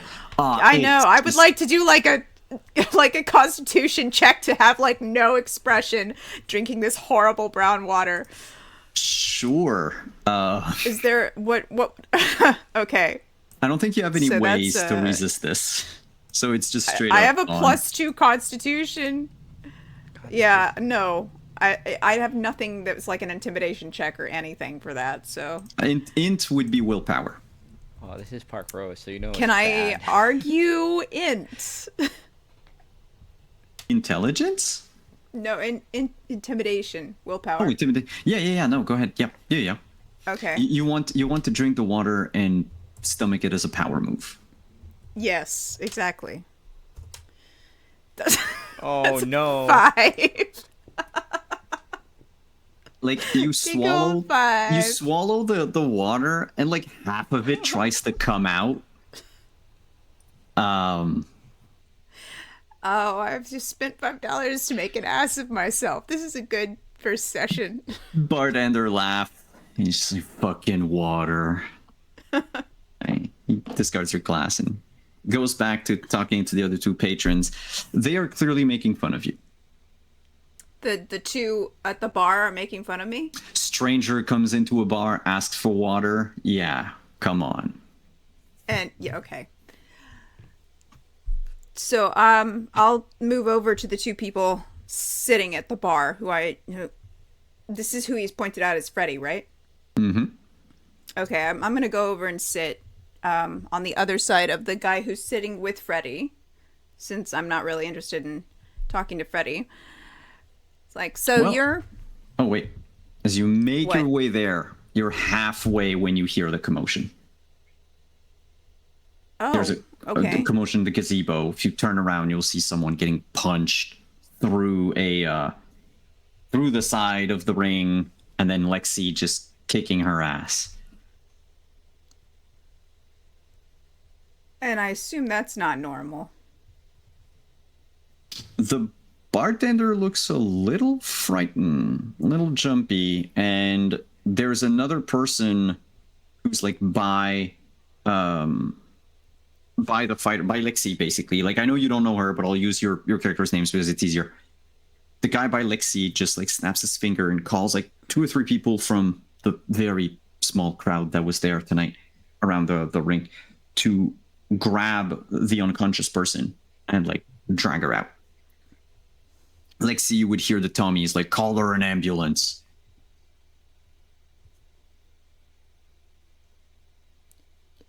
But Lexi like handled this, yeah? Lexi did handle it, yeah. Yeah. And the ambulance is for the girl that she completely destroyed with She like 2 punches. obliterated, yeah. Yeah. Like, there's a commotion Non-lethally. and Lexi kicked her ass in like 2 seconds flat. Anyways, like That's basically it. I'm just saying now the clocks are aligned. okay. Okay, holy shit. I reach Sit over for down. my payment and I grab the hundreds of dollars and just kind of discreetly put it in my jacket. And that's when someone sits down next to you. I look over. You're Nick, right? Nick? Nope, got the wrong guy. Okay. I think you are Nick. She'll Holy. just like put the gun on the table there. Whoa. That escalated. Yeah, I don't have much patience. I'm looking for Nick. Actually, I'm looking for what's the name of the guy that I'm supposed to be looking for? Freddy is I closed scooching his slowly page. away. Alexander. Alexander Knox. Sound familiar? Does that sound familiar? Absolutely not. I'm just gonna like gently hold up my hands, show I'm unarmed and I'm very weak and young, and you feel bad you feel bad hurting me. Not super young, like 21, 20-ish. Aren't you all in your 20s? Yeah, I think we're all in our early 20s. I dropped out of college. I mean, we're doing a superhero thing, so of course you're all like young and hot, even though you're broke as shit. Yeah. No. Look, I'm Nick. Hi, nice to meet you. I shake your hand, but seems like that might be preoccupied. I have no idea who you're talking about. So I think you Well, might either that's have funny. the wrong Nick or... No, I don't think I do. I ran into your friend earlier, Chad. Chad. The Did he fence is have- laughing. Did he have a rubber chicken or a crowbar? Crowbar. Fucking Chad. What did he say? He said that you knew something about the disappearance of the newspaper man, Alexander Knox. Because I showed up to his apartment looking for him. The whole place had been ransacked. He was gone. Your friend shows up not 5 minutes later saying that he got a tip off from you that the place had been gone through. Is something funny? I think you got the wrong guy, miss. I don't know who you are, but pretty sure Nick here just pissed his pants. Did you, Nick? Did you? What happened to our professional relationship, Freddie? Okay. Hey, look. I guess it's a common name. You got the wrong Nick. That guy's name, the one here, and he points at Nick. You know, his full name's Nicholas. Sorry, I'm sort of throwing you under the bus. His real name's Nicholas. The one you're looking for is called Nick. N-I-C-C.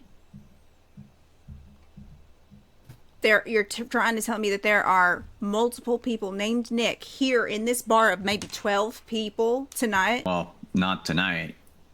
Also, Nick's not gonna come back. And where is he? Swimming with the fishes. Now, how is that humanly possible that he could be dead when I just met his buddy who got tipped off by him today, maybe an hour ago? Nick got,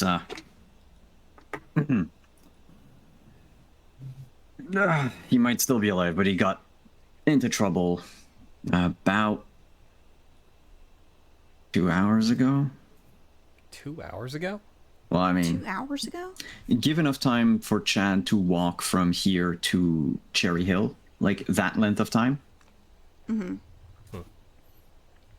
Wait, you're telling me that you're fresh off a guy doing one of your jobs getting offed, and you're offering me another, perhaps even deadlier job? Oh, whoa. I wasn't offering other Nick a job or anything. We was just in the same area. I think he must have pissed off someone.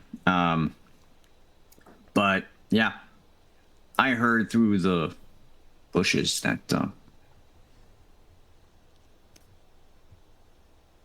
Nick was the guy who got into Mr. Reporter's apartment in the first place. That was days ago. So he knows where he went. Yeah, and so do the people that got him. I wager. Which means that you know where he He's went. a squealer.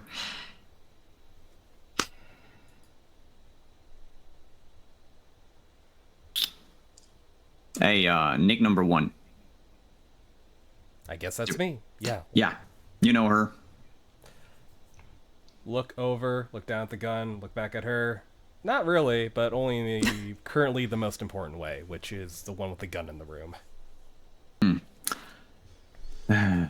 Listen, information's not free. It's not cheap. But I have a proposition. I tell you everything other Nick knows. Even who took him if you want. But I need one thing from you. He points to Arlo. See my guy, other Nick here? He just said yes to a job for me. But he brought a good point. It might be a bit dangerous, so... Tell you all I know when you, It's in a week, you know? Got time to find Nick or Knox or whatever in the meantime, but, I need someone to watch his six. Carnival's a very dangerous place. A carnival? Yeah, Mother Nick can fill you in the details. And you expect me to take this job for free? You want information? That's your I payment. do want information. I still get paid, right? Yes. Okay. We have one agreement. There's another one with the lady here. Well, I'm supposed to be doing a job for Knox. That's why I'm here in the first place. I need to get paid for something. So if your information turns out to be good and we find Knox and I get to do my job and I get paid for it, then I will take you up on your offer and I will protect your guy here at the carnival. Riding all the dangerous kiddie rides. All right. Well, it's only a couple hours ago, so they probably haven't brought him halfway across the city. Look, folks who took him, they were Falcone's boys. Falcone? Yeah. Big guy Falcone, the Roman. Nah, doesn't tell you anything? Carmine Falcone. You're new in this I know town, who aren't Falcone you? is. No, I know Okay. who Falcone is. All right. Well, But that that just means made it. I mean, you just told me go ahead, step right into the lion's den. It's fine. You know, here's the information. So, no, you know what? I think we need to re examine our deal a little bit. So, your man is going to come with me to go find Falcone and see if we can find Knox. Oh, I because don't think if I die, then Oh. there's no way I'm going to be protecting him. Now, is there? he looks at Nick. He looks at you. I don't work for you, man. No, I'm on he's- on-contract basis. that guy's a freelancer. Also, you're not going to have a meeting with the Falcone. No, but if One his of thugs his- are around, Huh? Sorry, Simon didn't hear. if his thugs are around, it's going to be dangerous, even if the man himself isn't there. You're a nobody in this town. I don't even know your name. What makes you think Carmine Falcone is gonna agree to see you? I don't want to see him. I just want to get Knox, wherever he is. What do you think, Nick number one, or main Nick, or whatever it is that your name is? You come with me, we find my man, we do my job, and then you'll have my extra protection on whatever it is that you're doing.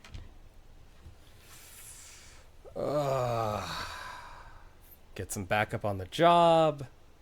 Piss off one of the more powerful families in the city. I mean, if we get quiet enough, it might work. I don't know if... Look, I see your piece. You're very intimidating, Miss Wilder. Wilder. Arlo Wilder. Hey, nice to meet you. Shake hand. I'm gonna let you know right off the bat, I am not good for anything in a fight, except for running away from that fight. So I can. Hey, if you need like recon, I can help with that. If you need someone to be on the lookout, I can do that. If shots start flying, I'm gonna be ducking. Exactly what job were you going to be doing at the carnival that needed protection where the only thing that you're good at is running away from a fight? You remind me of something, Nick. Hey, Tommy! He shouts to Tommy. Tommy turns around and is like, "What? I'm busy. Does one of your fighter wants to get make some extra cash, I guess?" Of course, Lexi, you hear all of this.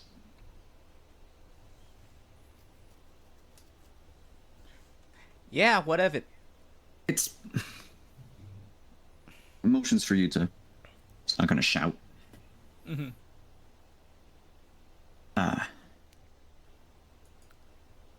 Did we As see a what gu- started the big fight, the big conflict between Lexi and Jasmine?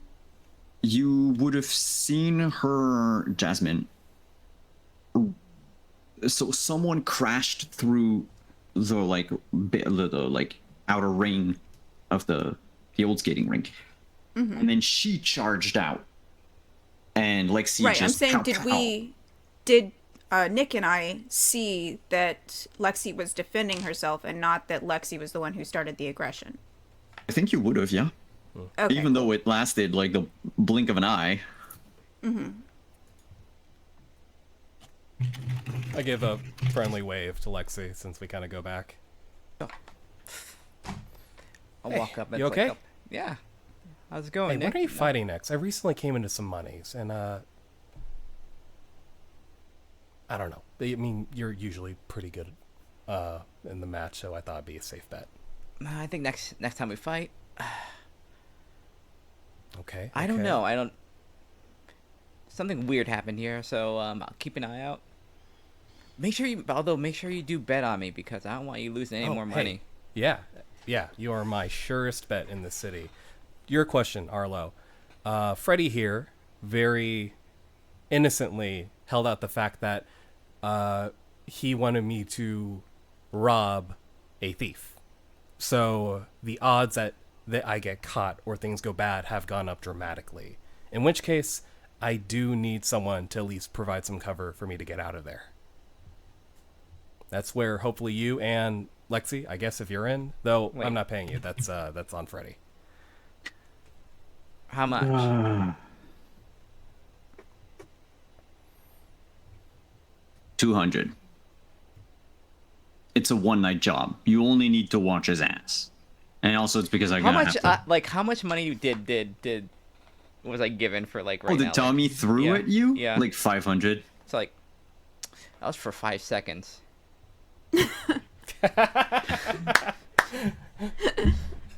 Good argument. Good argument.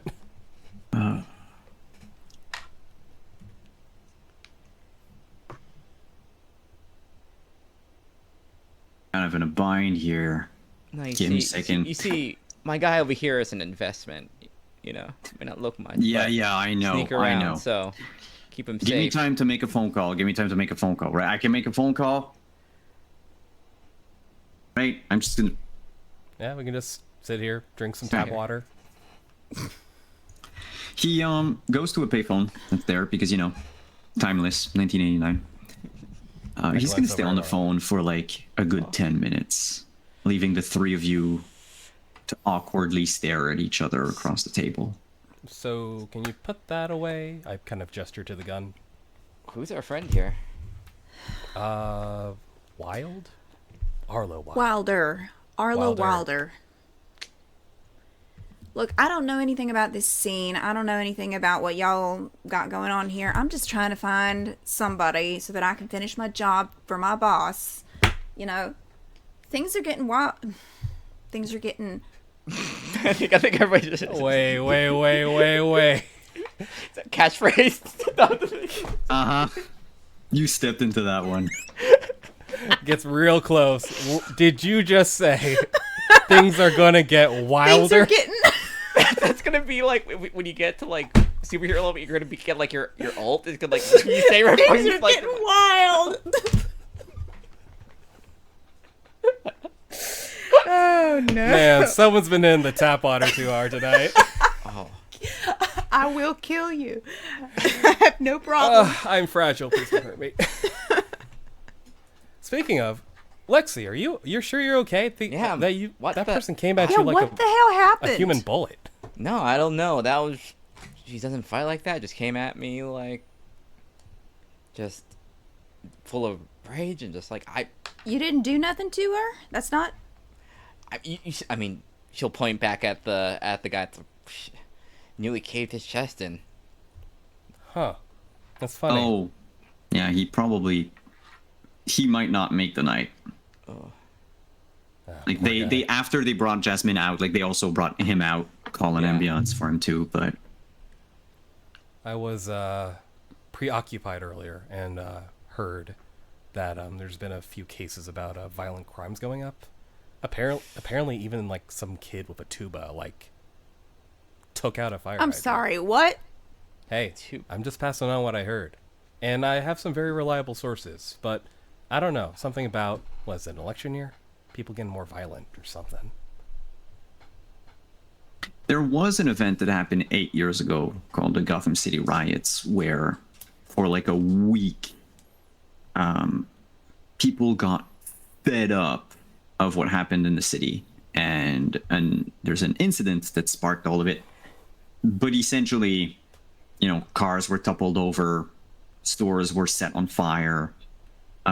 It took the mayor at the time, Thomas Wayne, a lot of effort to bring the city back But to where that's it a was. riot. These seem to be like isolated incidents of violence. Yes, that's the thing. But they're all just as, I'm not going to say meaningless or random, but it's like a mini riot, like a one-person riot. Like it's not like, because I said violent crimes, but I should say it's mostly violent acts. They're all crimes because they're like destruction of property or whatever, but it's too many isolated incidents to be an isolated incident. But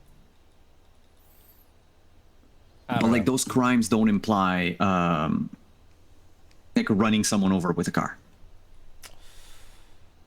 Like it's physical, it's personal.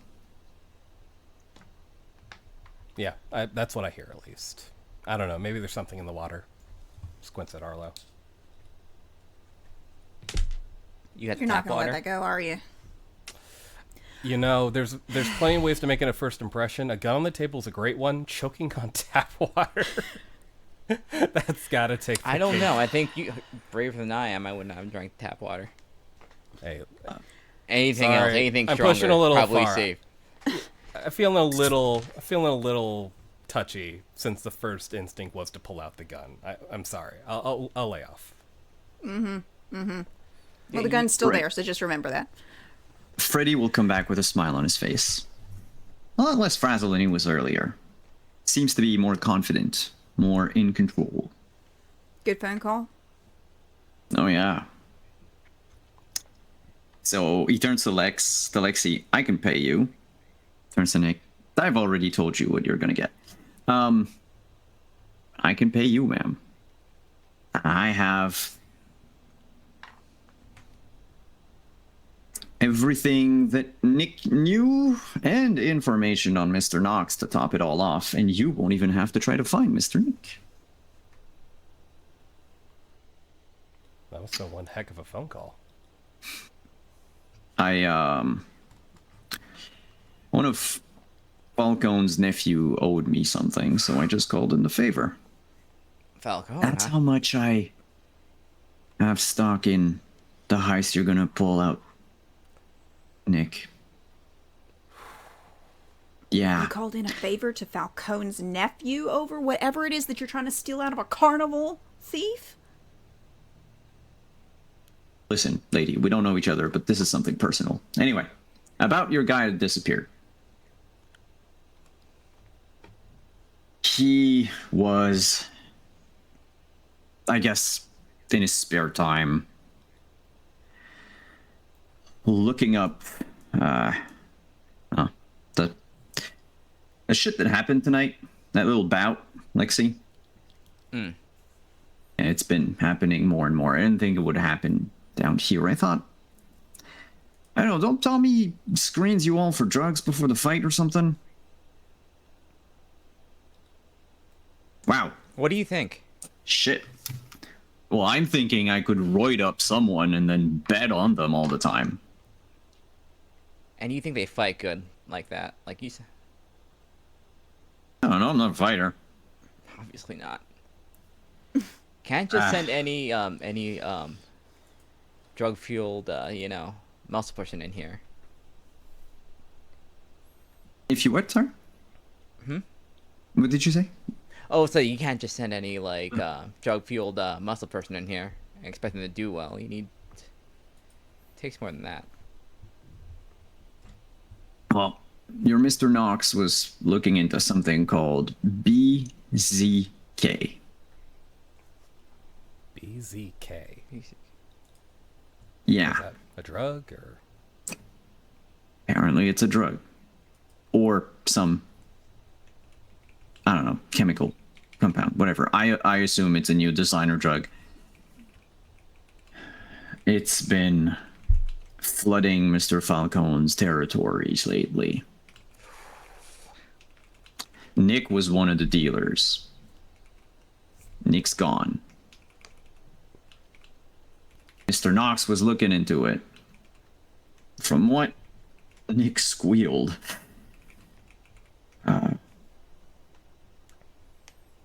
he went to Knox's place to take care of him, and Knox was already gone.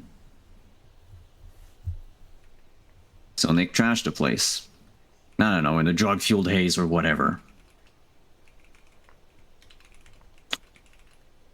Flapped his mouth, told people that, you know, there was an apartment ripe for the taking. Just do whatever you want. I guess he wanted someone to go in and, I don't know, take the fall or something. You know, get arrested by the GCPD for looting, as if this would happen anyway. My point is,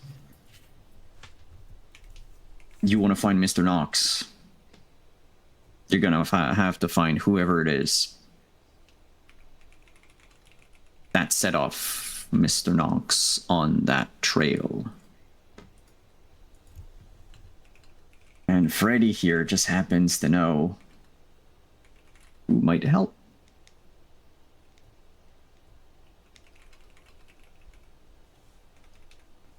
Oh, you want me to tell you? Sorry, I'm holding in suspense, you know. No, that doesn't work. All right.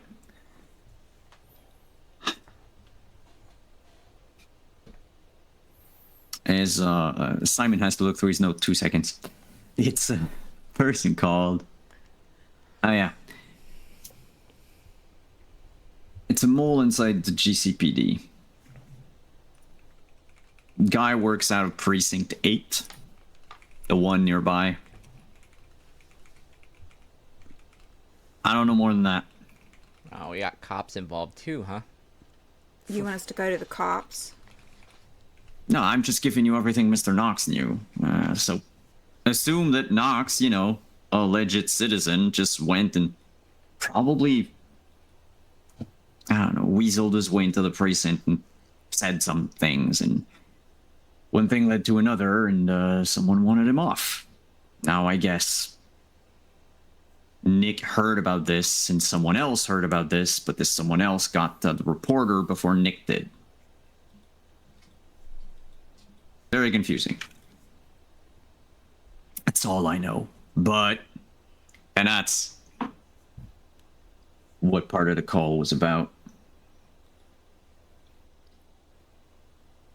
Mr. Falcone is willing to pay handsomely to get to the bottom of whoever's pushing this into his territory.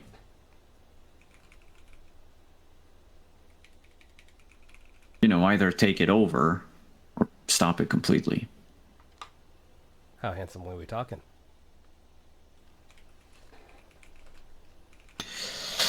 He, I was authorized up to 15G.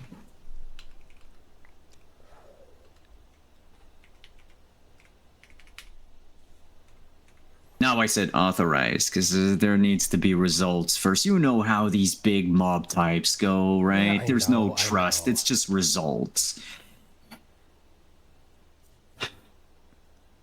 Anyway.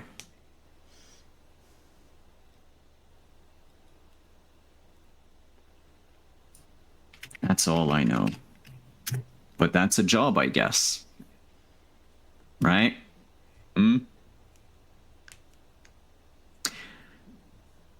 Now, if you'll excuse me, it's getting past my bedtime. I'll leave you to think about it. Of course, wag your tongue to anyone and do like Nick did, and you'll end up like Nick, I guess. So.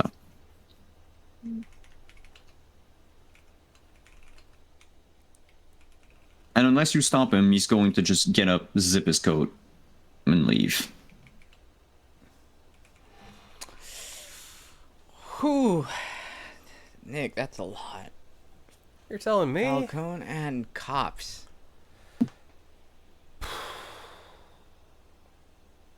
$15K is a lot of money, Lexi. I mean, yeah, if you're alive. Also, provided they don't, double cross you and get nothing. I mean, look. Even in the criminal world, there is somewhat a code. You can't do business. If we're low on thing, you are the fall guy if something happens. You can't do business if people won't trust you. And if you keep double crossing people, no one's going to trust you. A big name like Falcone, honestly, I think the trust that they keep, rather than just squashing an insignificant guy who did a job for them, is a lot more worth it in the long run, right? 15 grand. But I'm counting bills before they reach my hand. $15K to figure out who's pushing, what was it, BZK into the territory? BZK, yeah. Mm-hmm. Did you get what you need, Arlo? Are you good to cover me for this other thing I'm doing? Yeah, but I think I should make a call myself before we start on anything. I got a couple of thoughts, but I'll be right back. There's a payphone around here, right? Yeah, the one that Freddie used. Just went to, yeah. Okay, I'd like to go to the payphone and call Dean, if possible. It rings twice before he picks up the phone. Hello? Dean? It's Wilder. Things are getting dicey here. Things have gotten a lot more complicated than the original. Aren't you Falcone with is involved. Knox? What? Oh. No, Knox is dead, I think. I think he's dead. And we just got information that he got taken out by somebody involved in like a drug ring that he was investigating, and Falcone is wanting to pay somebody to get the drugs out of his territory. Dean, I don't know what I'm doing here. Should I take this? I don't know anything about Falcone. Do you? Okay. Know anything about like BCK? Let me think.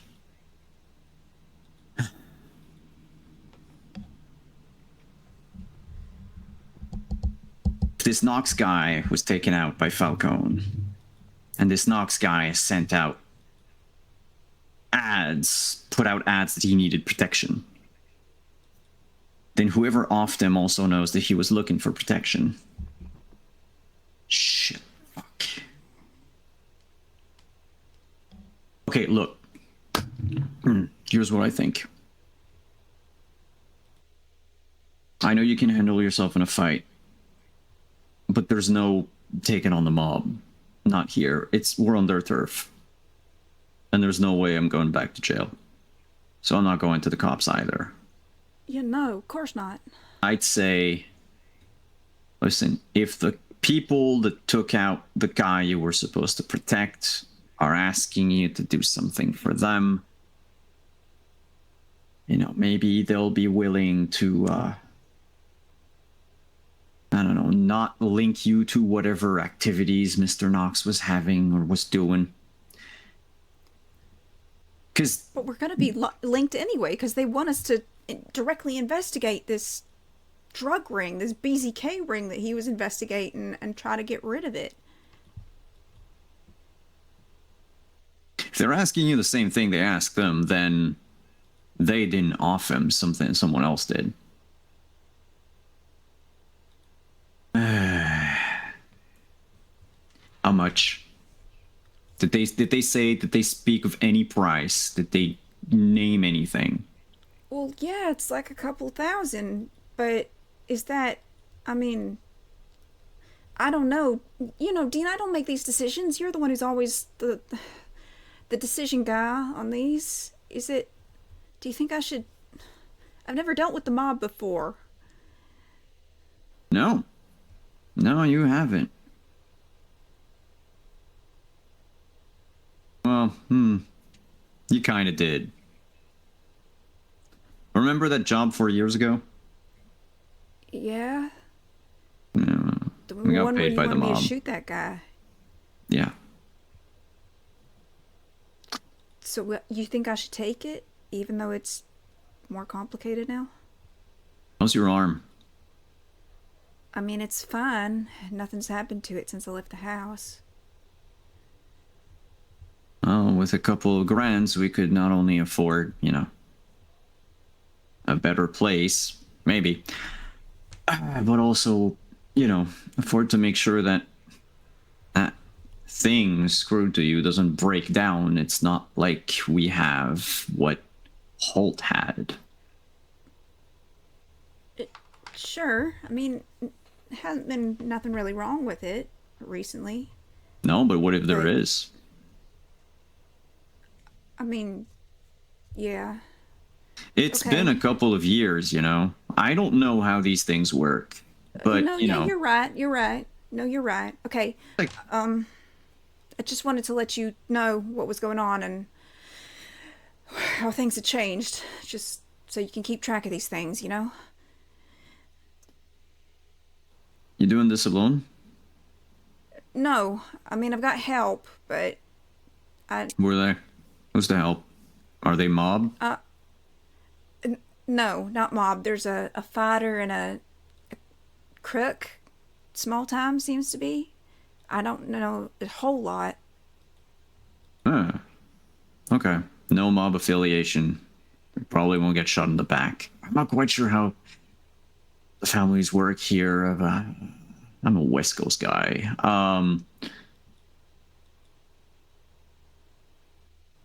Fuck it. I say take it. Okay. Take it, and if it gets too dicey, you let me know. I'll come pick you up. Yeah. Yeah. Okay. All right. All right. And she'll You got your hang gun? up. Oh, yeah. I mean, yes. You got your gun? Got her gun. Fuck off. No, yes, You she will has her gun. assume that it's yes then if you hang up. Yeah.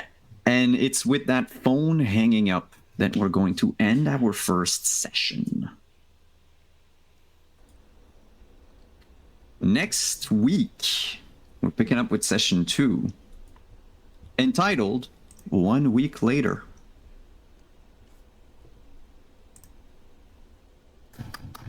Thank you, everyone, for coming. Thank you, players, for one, agreeing to start this campaign with me, and to be here tonight, even though we started late with, anyway, there were tech issues and yada yada. I hope you had fun. I know we're like sort of dipping back into GCC. We did like our session 0 a few weeks ago, I think like 3 weeks ago or something. So we'll slowly get into gear. Same on my end. But what did you think so far? What was your highlight of the night? And who are you?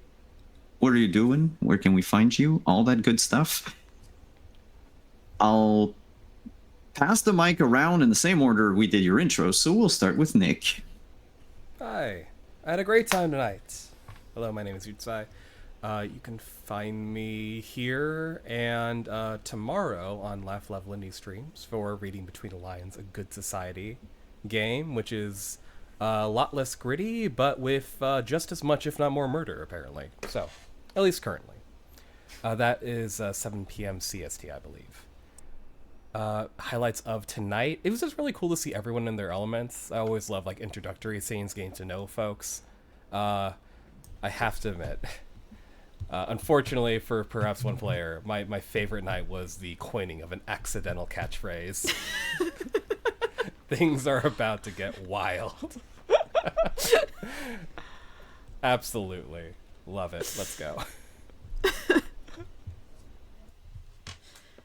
All right. Well, speaking of wild, Arlo. That's me. I'm Arlo Wilder. I'm Hannah. You can find me on Twitter at Hanimation Art and everywhere else at Hanimation Studios. You can find me back here on the Wandering Society Wandering DM channel at Saturday 1 p.m. EST for more Scion Birth of the New Gods with Lynn. I'm very excited. We're going to hell. We're already in hell. We've been in We're hell. Yeah. We've been in hell. Other than that, you can find my personal shop website at hanimation.shop for all your fun fandom accessories and whatnot. And that's pretty much it. Tonight's been a lot of fun. I very much enjoyed meeting everybody, all the characters, getting the set dressing set up, and figuring out the system. This is going to be a blast as we keep going. And lastly, Lexi. Hey everyone, I'm Lynn. Gremlin Art pretty much everywhere on socials. Yeah, like you can find us on this channel on Saturdays for Scion Birth of the New Gods with Hannah and Simon. So like yeah, we're in hell. Hopefully more bad stuff doesn't happen to us. It's been a wild time in the other world. Like, You are getting your new toy, by the way, next yeah, session. I am. But yeah, and you can catch me on Thursdays on the Custom Liza channel for from the library, a Monster Care Squad game where we are investigating monsters that make your emotions like out of control. So it's like not. It's always interesting. Hopefully not more than one set of eyes. We've had a lot of like monsters with a lot of eyes, so we'll hopefully not have that. And yeah, I enjoyed like just seeing kind of like everybody's like little like individual thing kind of like coming together, and knowing that everything is already incredibly messy. There's so much messy stuff, and we haven't even started like whatever. It's session 0, and we barely have a mob job. I don't know. Oh, things are a lot complicated. Yeah. Like a lot more complicated than you might think. Yeah. But thank you for coming. Yeah, there were so many ways this, let's call it adventure, could start. So I guess the dice have fallen, and well, we'll see what happens. The dice have rolled, cards have fallen. I don't remember. It's getting late. Also, my cats are fighting in the background again. Hi everyone, I'm Simon at Wandering DM. You can find me here every Tuesday and Saturdays. Tuesdays at 8:30, Saturdays at 1 p.m. Eastern for Scion Birth of the New God, and here Gotham City Chronicles. My favorite moment of tonight was to just see the three of you slowly like grow into your characters and do things, and sort of I guess the best will be to come. It also so was kind of a mistake on my part. When I wrote a Legend Keeper, there are characters that I don't really care, but they're minor actors, so I'm not going to create a whole page for them, right? Chad was one of them. He didn't even have a name. He is known in my notes as Goon. I forgot the NICC sounds like Nick, even though if it's a diminutive or Nietzsche, just kind of the name of the guy. Yeah. So that was a fun misunderstanding, I guess. But hey, it kind of worked. I saw you would say like start the one ending it, but I was like, oh no. It's really is. It's my bad. It's I'm not throwing you another curveball. But yeah, so come back next week. We'll be there. Same bad channel, same bad time. And right now we're going to raid Vancouver by night. Speaking of dark cities and crime and such, and vampires. Even though we've stopped vampiring here, let's do some more vampire over there, and we'll see you next week. Bye-bye. Which one of us is a vampire, Simon? Huh?